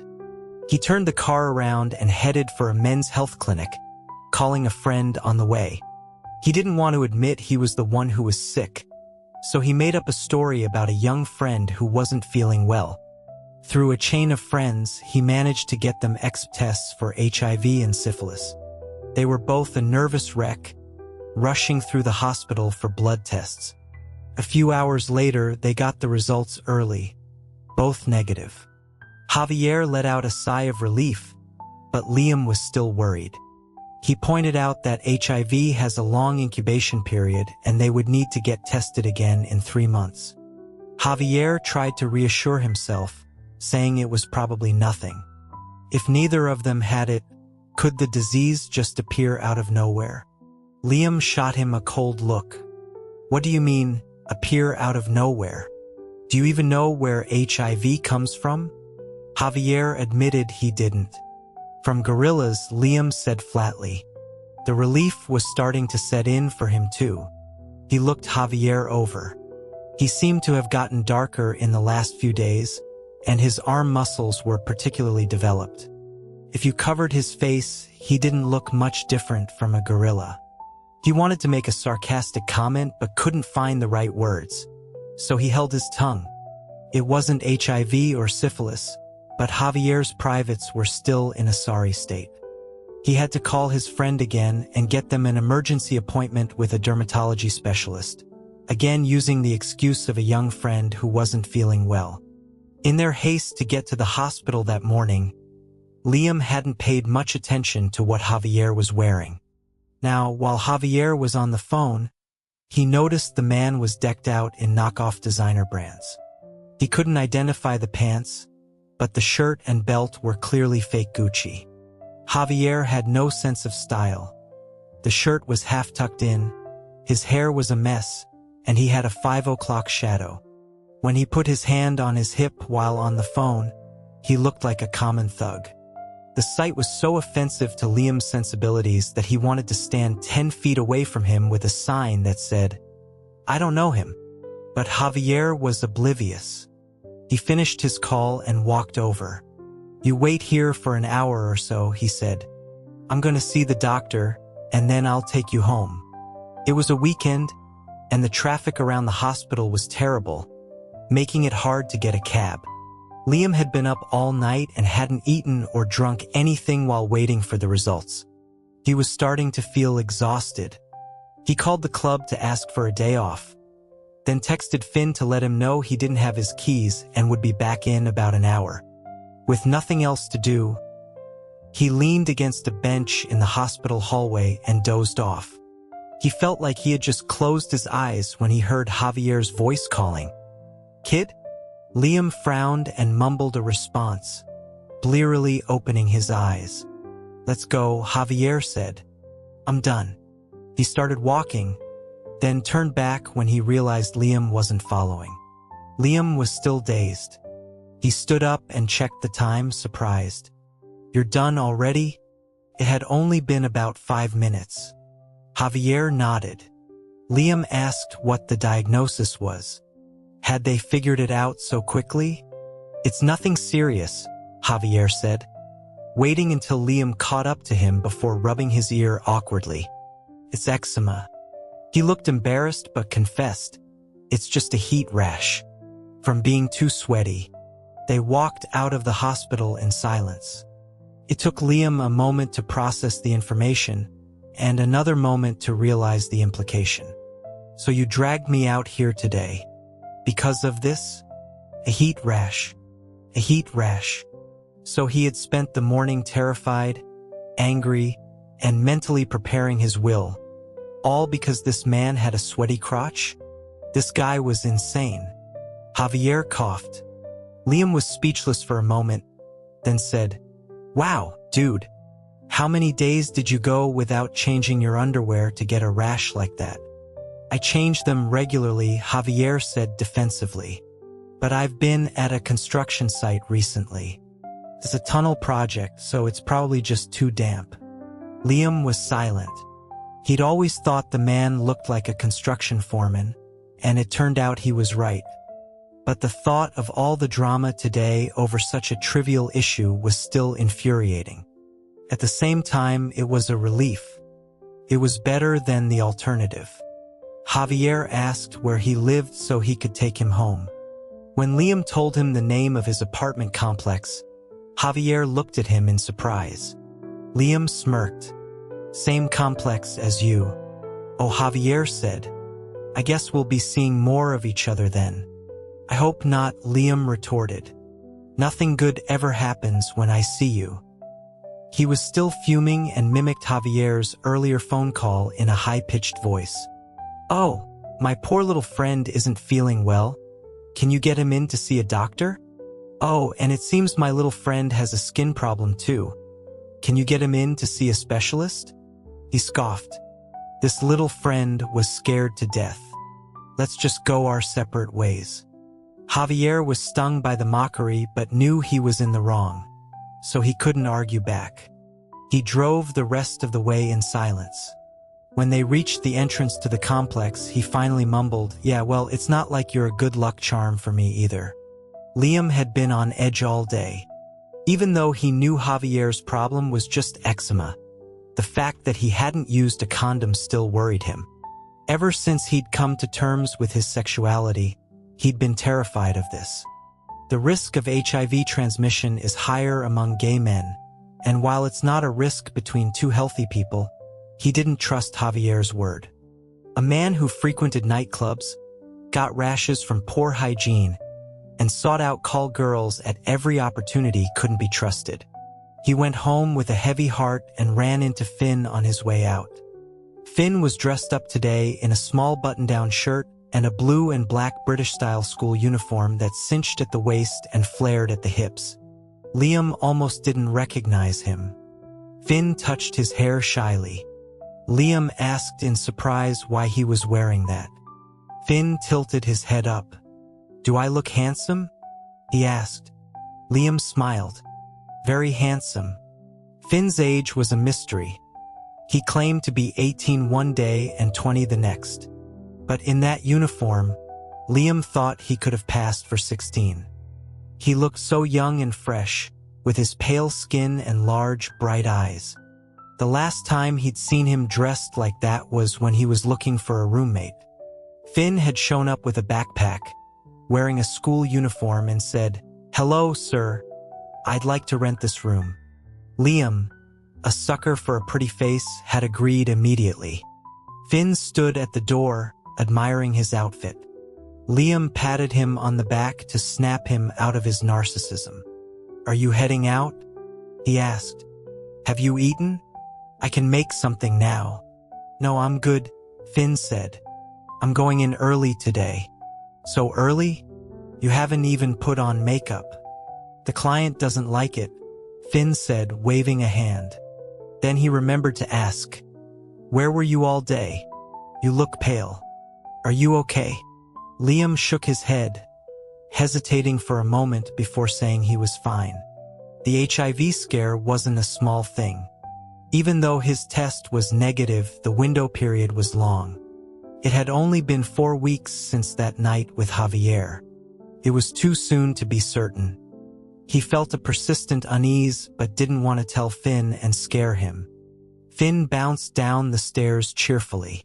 Liam went inside and collapsed on the sofa. He was exhausted but couldn't stop himself from searching for information about HIV on his phone. He read about everything from transmission methods to symptoms and personal stories. He spent the night consumed by anxiety, losing his appetite completely, and only fell asleep much later. The day had been too much. When Liam woke up the next day, he had a cold. He felt dizzy and feverish. He took his temperature and some medicine but still felt awful, so he had to call in sick for 2 more days. The manager was not pleased. He asked over the phone, "Nico, do you think you can just take a break because you've made a bit of money recently?" In the last 2 weeks, Liam had made over 10,000 in tips alone, not including drink commissions.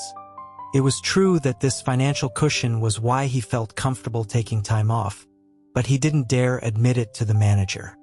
He coughed into the phone and said he was just worried about getting the client sick. He was puzzled. The club wasn't short-staffed, so why did the manager care so much? The manager didn't elaborate but also didn't approve his leave. He said sternly, "You can rest at home today, take your medicine, but you have to be at work tomorrow, no matter what." Liam was even more confused when the manager added, "If you don't show up tomorrow, don't bother coming back at all." It was an ultimatum. Liam was baffled but didn't dare defy him. He spent the day at home, brewing a pot of ginger tea and even cooking a proper meal for himself. The rest of the time, he stayed in bed, taking medicine and reading about HIV on his phone. He alternated between reading and sleeping, and by evening, he felt much better. He didn't dare sleep too much that night, afraid of messing up his sleep schedule, so he stayed up reading a novel on his phone to pass the time. It was his favorite genre, a fantasy series about a gifted young man from a noble bloodline who is framed and cast out as a child. He struggles to survive and eventually joins a mystical sect, only to be bullied and ostracized by the other disciples. Liam was a slow reader. The last time he'd read, the protagonist was about to be expelled by his master for a misunderstanding. After reading all night, the protagonist still had 1 foot out the door. He was so engrossed, desperate to find out if the protagonist would be kicked out, that he kept putting off sleep until late the next afternoon.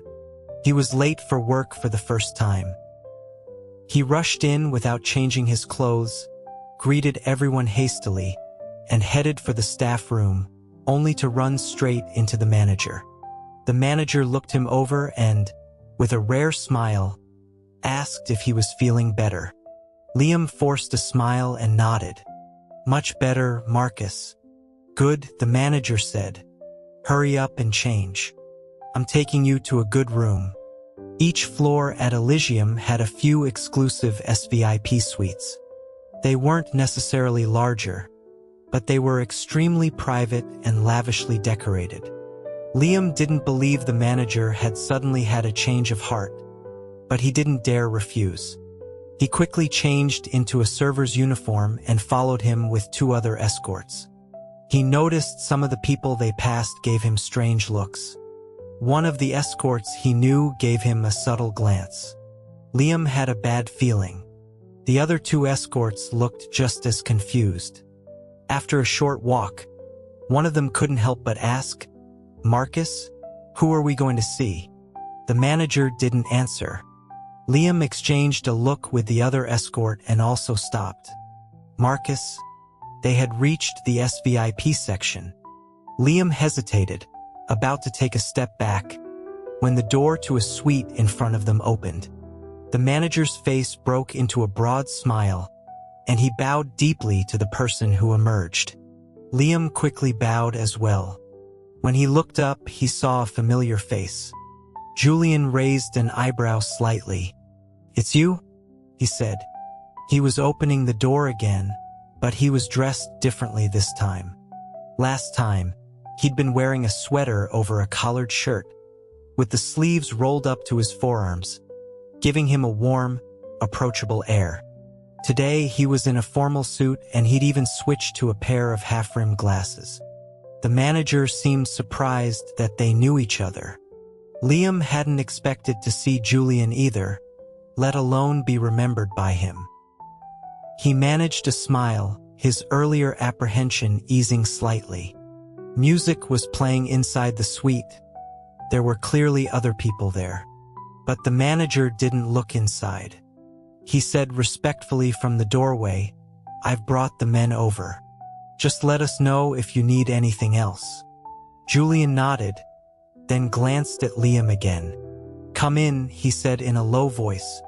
On the coffee table were 4 bottles of Martell Cordon Bleu, but there were no glasses, only a cake box. Liam noticed there were no birthday candles or a cake knife either.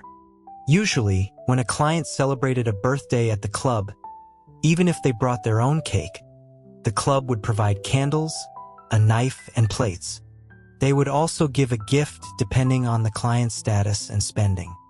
Liam had heard that SVIP clients got a bottle of champagne, and the DJ would coordinate with the escorts in the room to play a birthday song.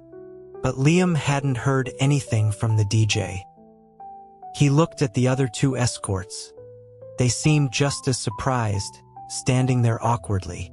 Julian had sat back down on a smaller sofa to the side, not in the main seat. Liam asked Mr. Julian, "Would you like me to get some champagne?" Julian didn't respond. He leaned back on the sofa, tapping his glasses with his finger, his brow furrowed in thought. Liam didn't dare to speak again and just waited quietly. The SVIP suite was like a small apartment. The outer room was the size of a regular suite, decorated in black and white, giving it a strangely somber and formal feel. Julian sat bolt upright on the sofa, his pale skin and black suit blending into the austere surroundings. They stood there for an hour. Then, Julian stood up, grabbed his things, and left. The drinks were unopened, the cake untouched. Liam quickly checked the equipment and then rushed to close out the bill. On his way, he ran into the escort who had given him the look earlier. The man clapped him on the shoulder and gave him a thumbs up. Liam asked him what was going on. The other escort's eyes widened in disbelief. "You 3 are so lucky. You actually survived tonight." Liam's face changed. The other escort continued, "You really don't know? The person who booked you 3 tonight was that old pervert, the one who almost crippled Kevin last time." He sighed. "But I heard he had to leave early through the back door for some reason. Otherwise, the 3 of you wouldn't have been enough for him." Many of the clients at Elysium had special tastes. But there was only one who was known as the old pervert. He came about twice a year, and every time someone ended up in the hospital. The last time Liam had heard about him, he was still working at the pharmaceutical company. He'd bought a newspaper for work, and Finn had seen it and pointed to a picture of a man, saying, "That old bastard."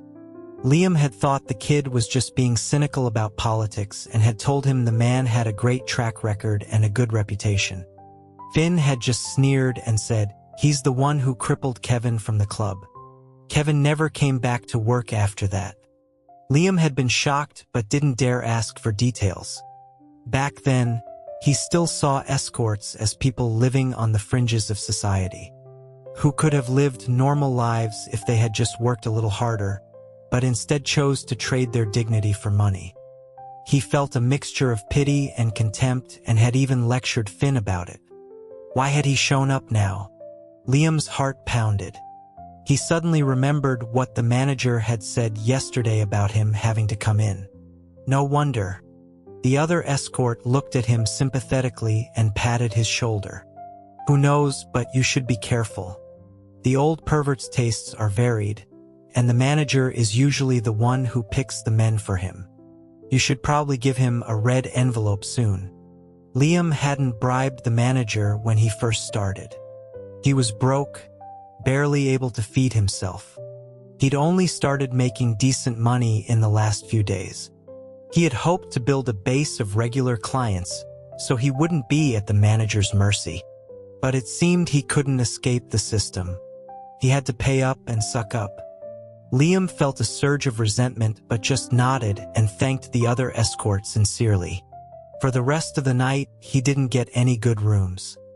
He was preoccupied and out of sorts, and the lead supervisor had to remind him to get his act together several times.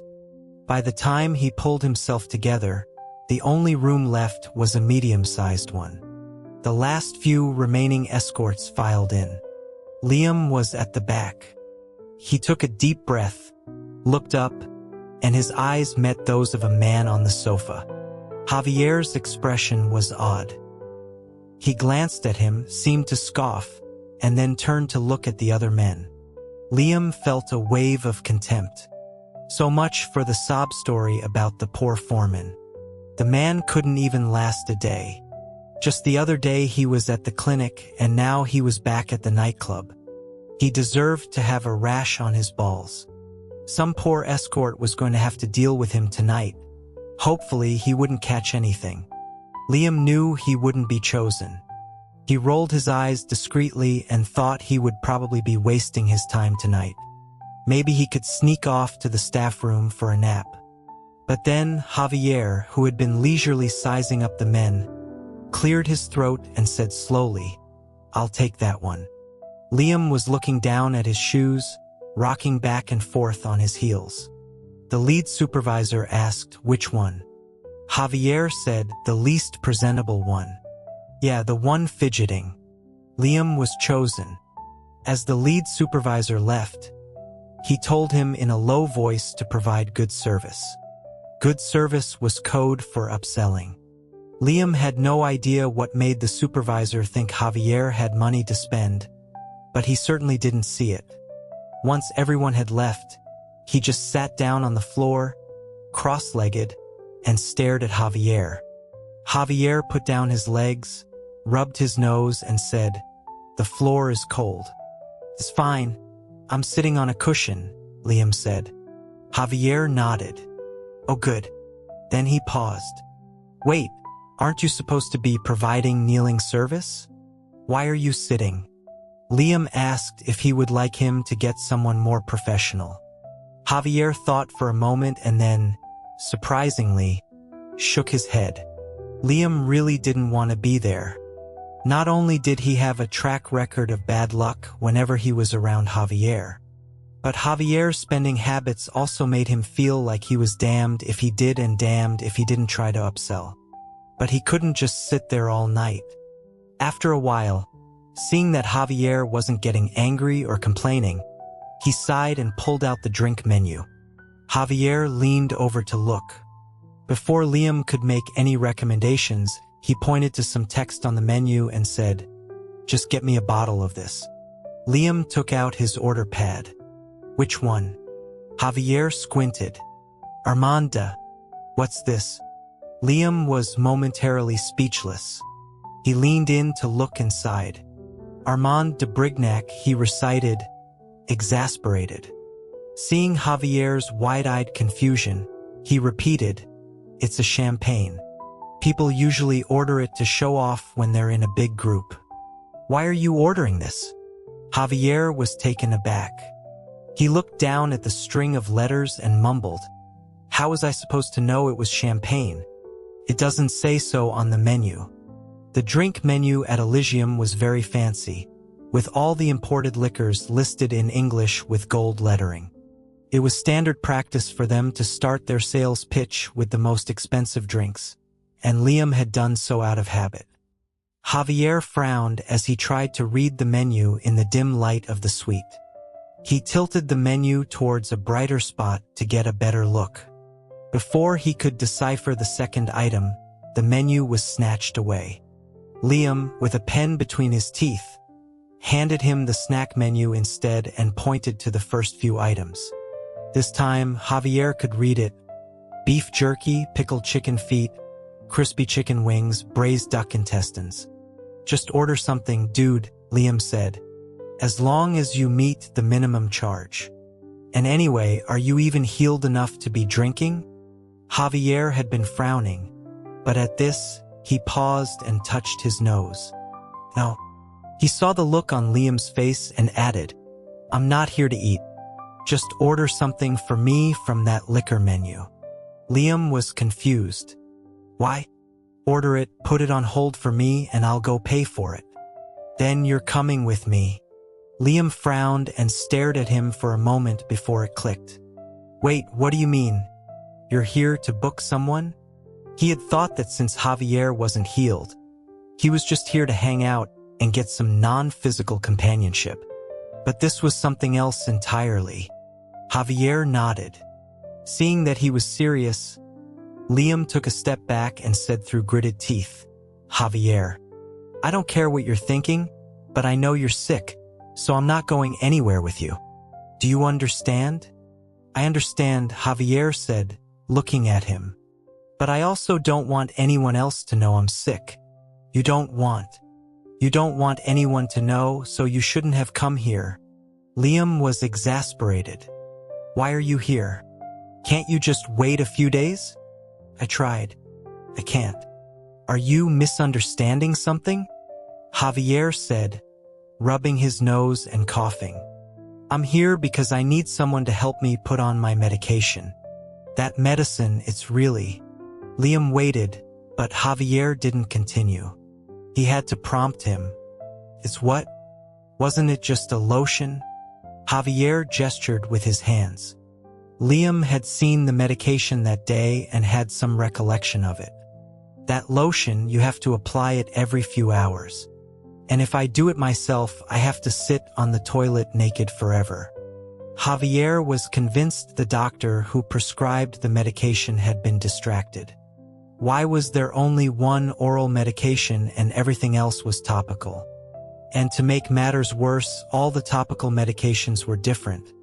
Some were liquids, some were creams.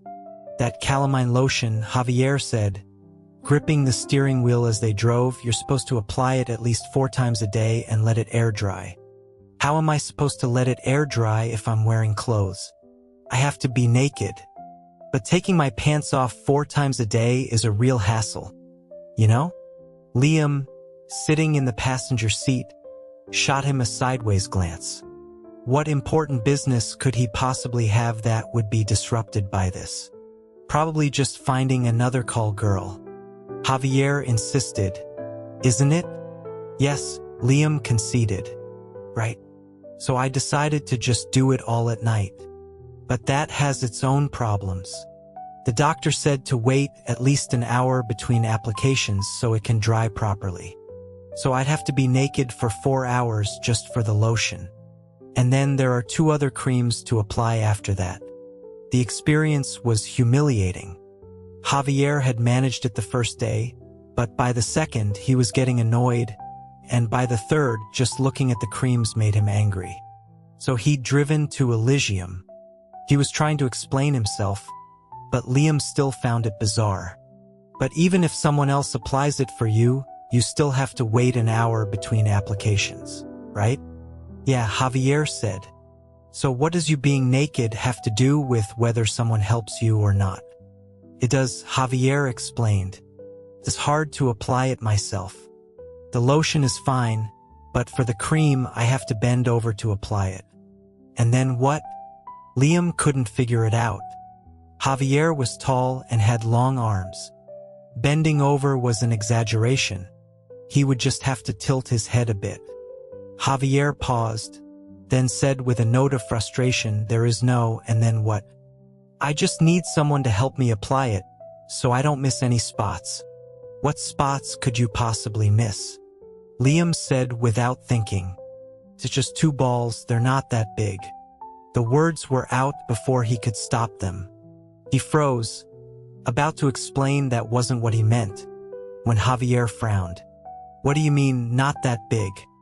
You of all people should know how big they are. Why don't you take a look at your own? That's not what I meant, Liam said awkwardly.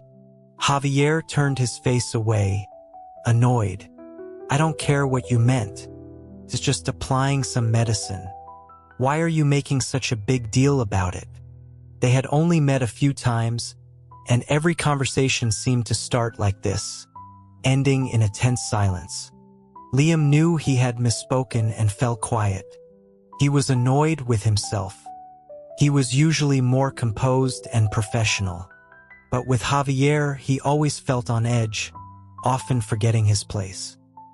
He opened his mouth to apologize, to say the standard "it's all my fault" line from the club, but the words wouldn't come out.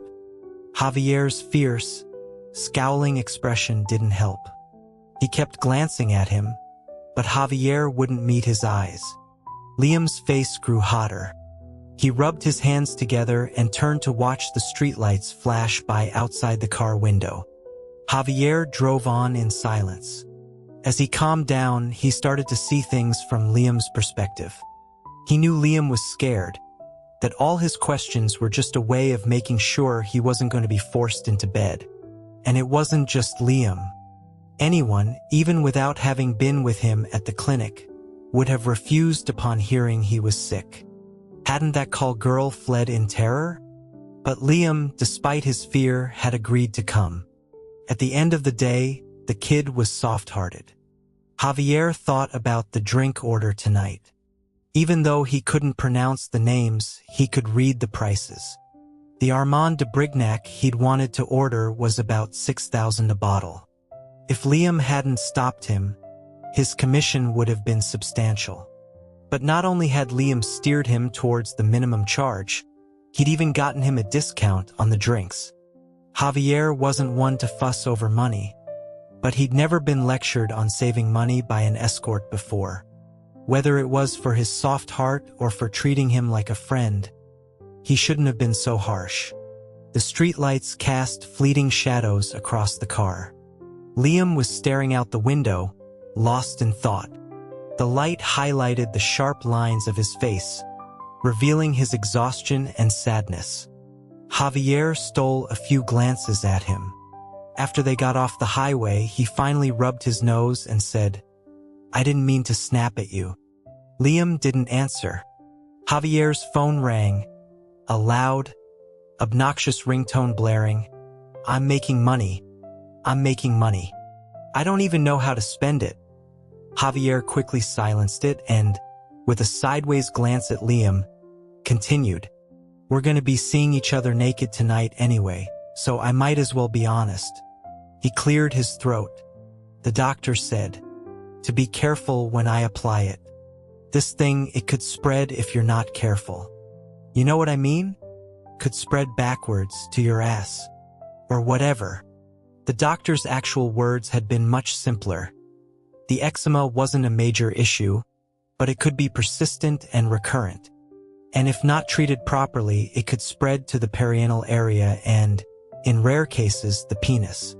Javier was worried.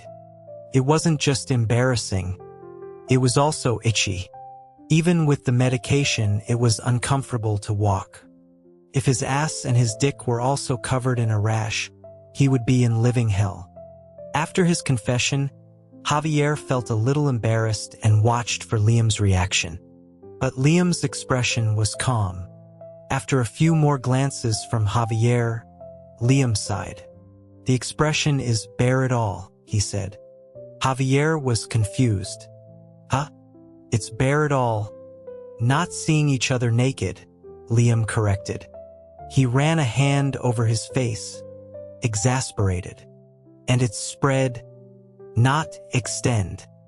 Javier realized Liam was correcting his vocabulary. He thought to himself, it means the same thing. We're talking about a medical condition here, and you're correcting my grammar? But he kept the thought to himself, afraid of offending the sensitive man next to him. The atmosphere in the car lightened a bit. Soon, they arrived at their destination. Liam looked up and was surprised to see he recognized the place. When he'd heard about the factory uptown with the high starting salary, he'd taken a bus out here to look for it. But the area was vast and sparsely populated, and he'd gotten lost. He'd ended up having a meal in a residential area. He'd overheard the locals talking about the rising property prices in a nearby development called the Gardens, and how a prestigious high school was moving into the area, which would redraw the school district lines. It was all very domestic. At the time, Liam had been eating a bowl of ramen at a roadside stand, thinking about what that kind of life must be like. A simple breakfast, a bowl of noodles for lunch, a family dinner at night, with everyone gathered around, talking and laughing. A life where the young were cared for and the old were secure, free from anxiety and loneliness. He had felt a deep envy, but it had also seemed completely unattainable. After his meal, he'd looked for a bus stop and had seen a well-maintained apartment complex in the distance with the words "The Gardens" on the wall. The bus back to the city had arrived just then, and after a quick glance at the engraved words, he had hurried to get on. So Javier lived uptown, and he had brought him to his home. The apartment's decor was just as chaotic as the last one, a jumble of mismatched styles that was quintessentially Javier. Javier's eczema was worse than Liam had imagined. He'd heard it could be incredibly itchy, even on one's hands. Seeing the state of Javier's rash, he felt a wave of sympathy. Surprisingly, though, the skin in that area was very pale. Liam had always thought that area tended to darken with friction, even on fair-skinned people. It was often used as a rough measure of a person's sexual experience. But looking at Javier, a man who frequented nightclubs, it seemed that theory wasn't always accurate. Javier got out the medication and unceremoniously pulled Liam into the bedroom to take off his pants. At first, it was awkward, but after Liam had applied the lotion once, they both relaxed. Liam could tell Javier wasn't very educated. He laid out all the creams on a table and studied them one by one. Javier sat on the bed with his legs spread, a towel covering his lap. He tried to make small talk. "Hey, I forgot to ask, what's your real name?" Liam frowned, picking out a tube of steroid cream. "Nico," he said without looking up. "Not your stage name, your real name," Javier said. "Your stage names are all too similar, probably all named after liquors." "I can't remember them." Liam was surprised he knew that and looked up at him. Javier continued, "What's your real name?"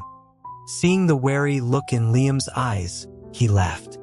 "What's the big deal? My name on my ID is Javier Su. So I told you my name is Javier." "You and I are different," Liam said, shaking his head.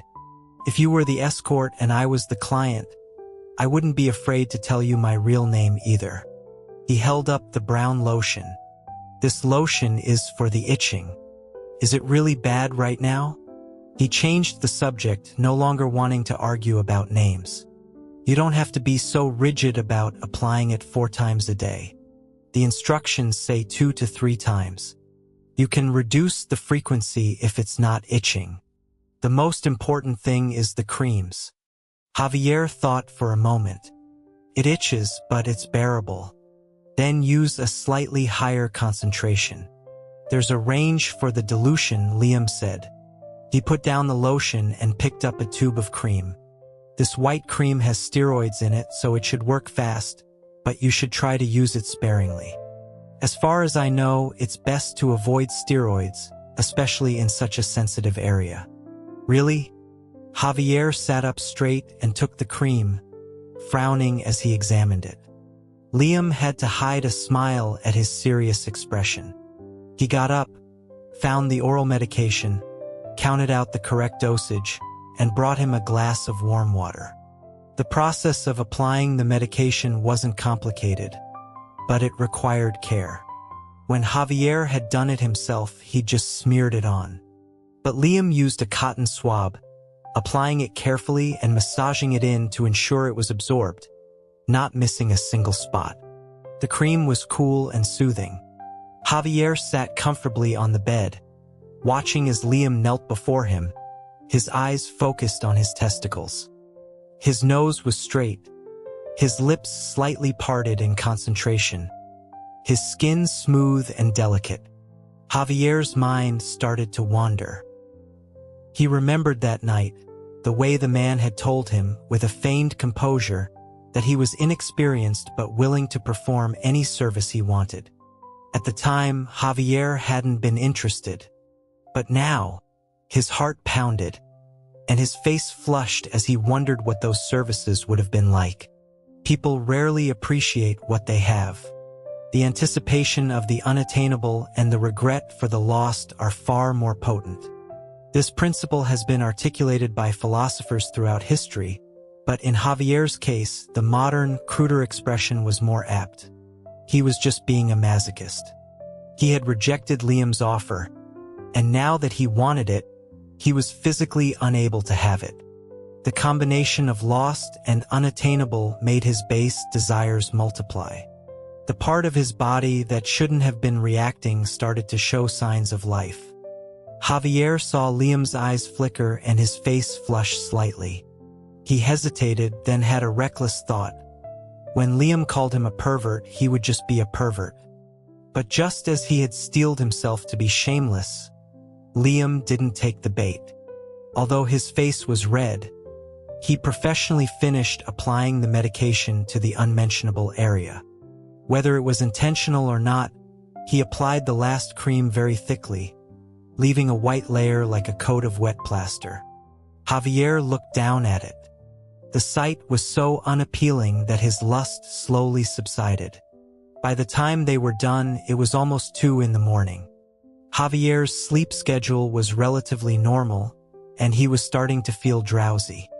After the medication was applied, he carefully shifted his position on the bed and saw Liam organizing the various tubes and bottles of medicine.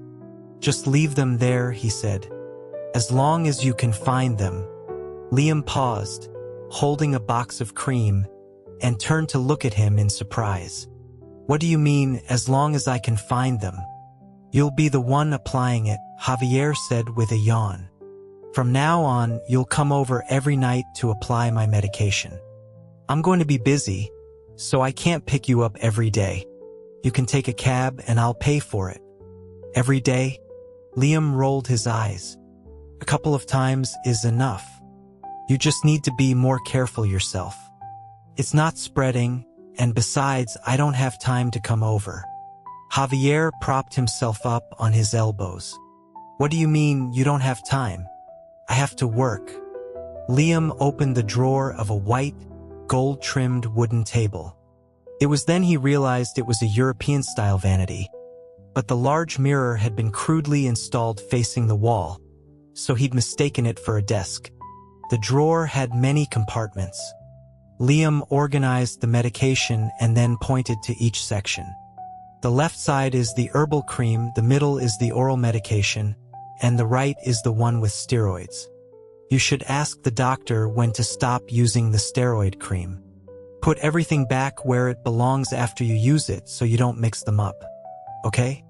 Liam's jaw had almost dropped when Javier had pulled a white plastic bag full of medication from his nightstand earlier. He was used to medicine cabinets and couldn't stand the sight of medication being treated like garbage. Javier ignored his instructions and just asked, "How much do you make it work?" Liam thought for a moment. "I don't know. It varies. A few thousand, sometimes tens of thousands. It depends on my luck." Javier asked, "And how's your luck?" "Not great." He still had to give the manager a bribe, hoping he wouldn't be assigned to the old pervert. He sighed. Bribing the manager at the club was a whole ritual. The minimum for the manager was $3,800, a fixed amount. But he only had less than $2,000 in cash on him. He couldn't access his fixed-term savings. If he wanted to borrow from Finn, he would have to ask tonight, because Finn had been booked by a client for a few days and was hard to get a hold of. As he thought about this, his movements slowed. He gently closed the drawer and, seeing that Javier was still awake, asked, "Can I ask you something?" Javier grunted. "What? How much? Are you planning to pay me for tonight?" Fearing Javier would think he was trying to haggle, he quickly added, "I'm not trying to ask for more. I just need to have an idea." "I don't know," Javier said honestly. "I haven't thought about it yet." He continued, "That's why I asked how much you make in a month." "What do you mean?" "I'm thinking if it's not too expensive, how about I book you for a month?" Javier had been considering this. Seeing Liam's surprised expression, he sat up. "Let's talk about this. This condition of mine probably won't heal that quickly. If it's gone in 2 weeks, I'll be grateful. If it takes longer, could be a month. It's awkward and inconvenient for me to apply the medication myself, but it's also inconvenient to keep going to your club to find someone. The minimum for an overnight booking at your club is at least $1,000, right? Actually, there were cheaper options, but generally not less than $1,000. If it was too low, the escorts themselves wouldn't do it." Liam nodded, having a good idea of where this was going. Javier counted on his fingers. "Let's say it's $2,000 a night. For a month.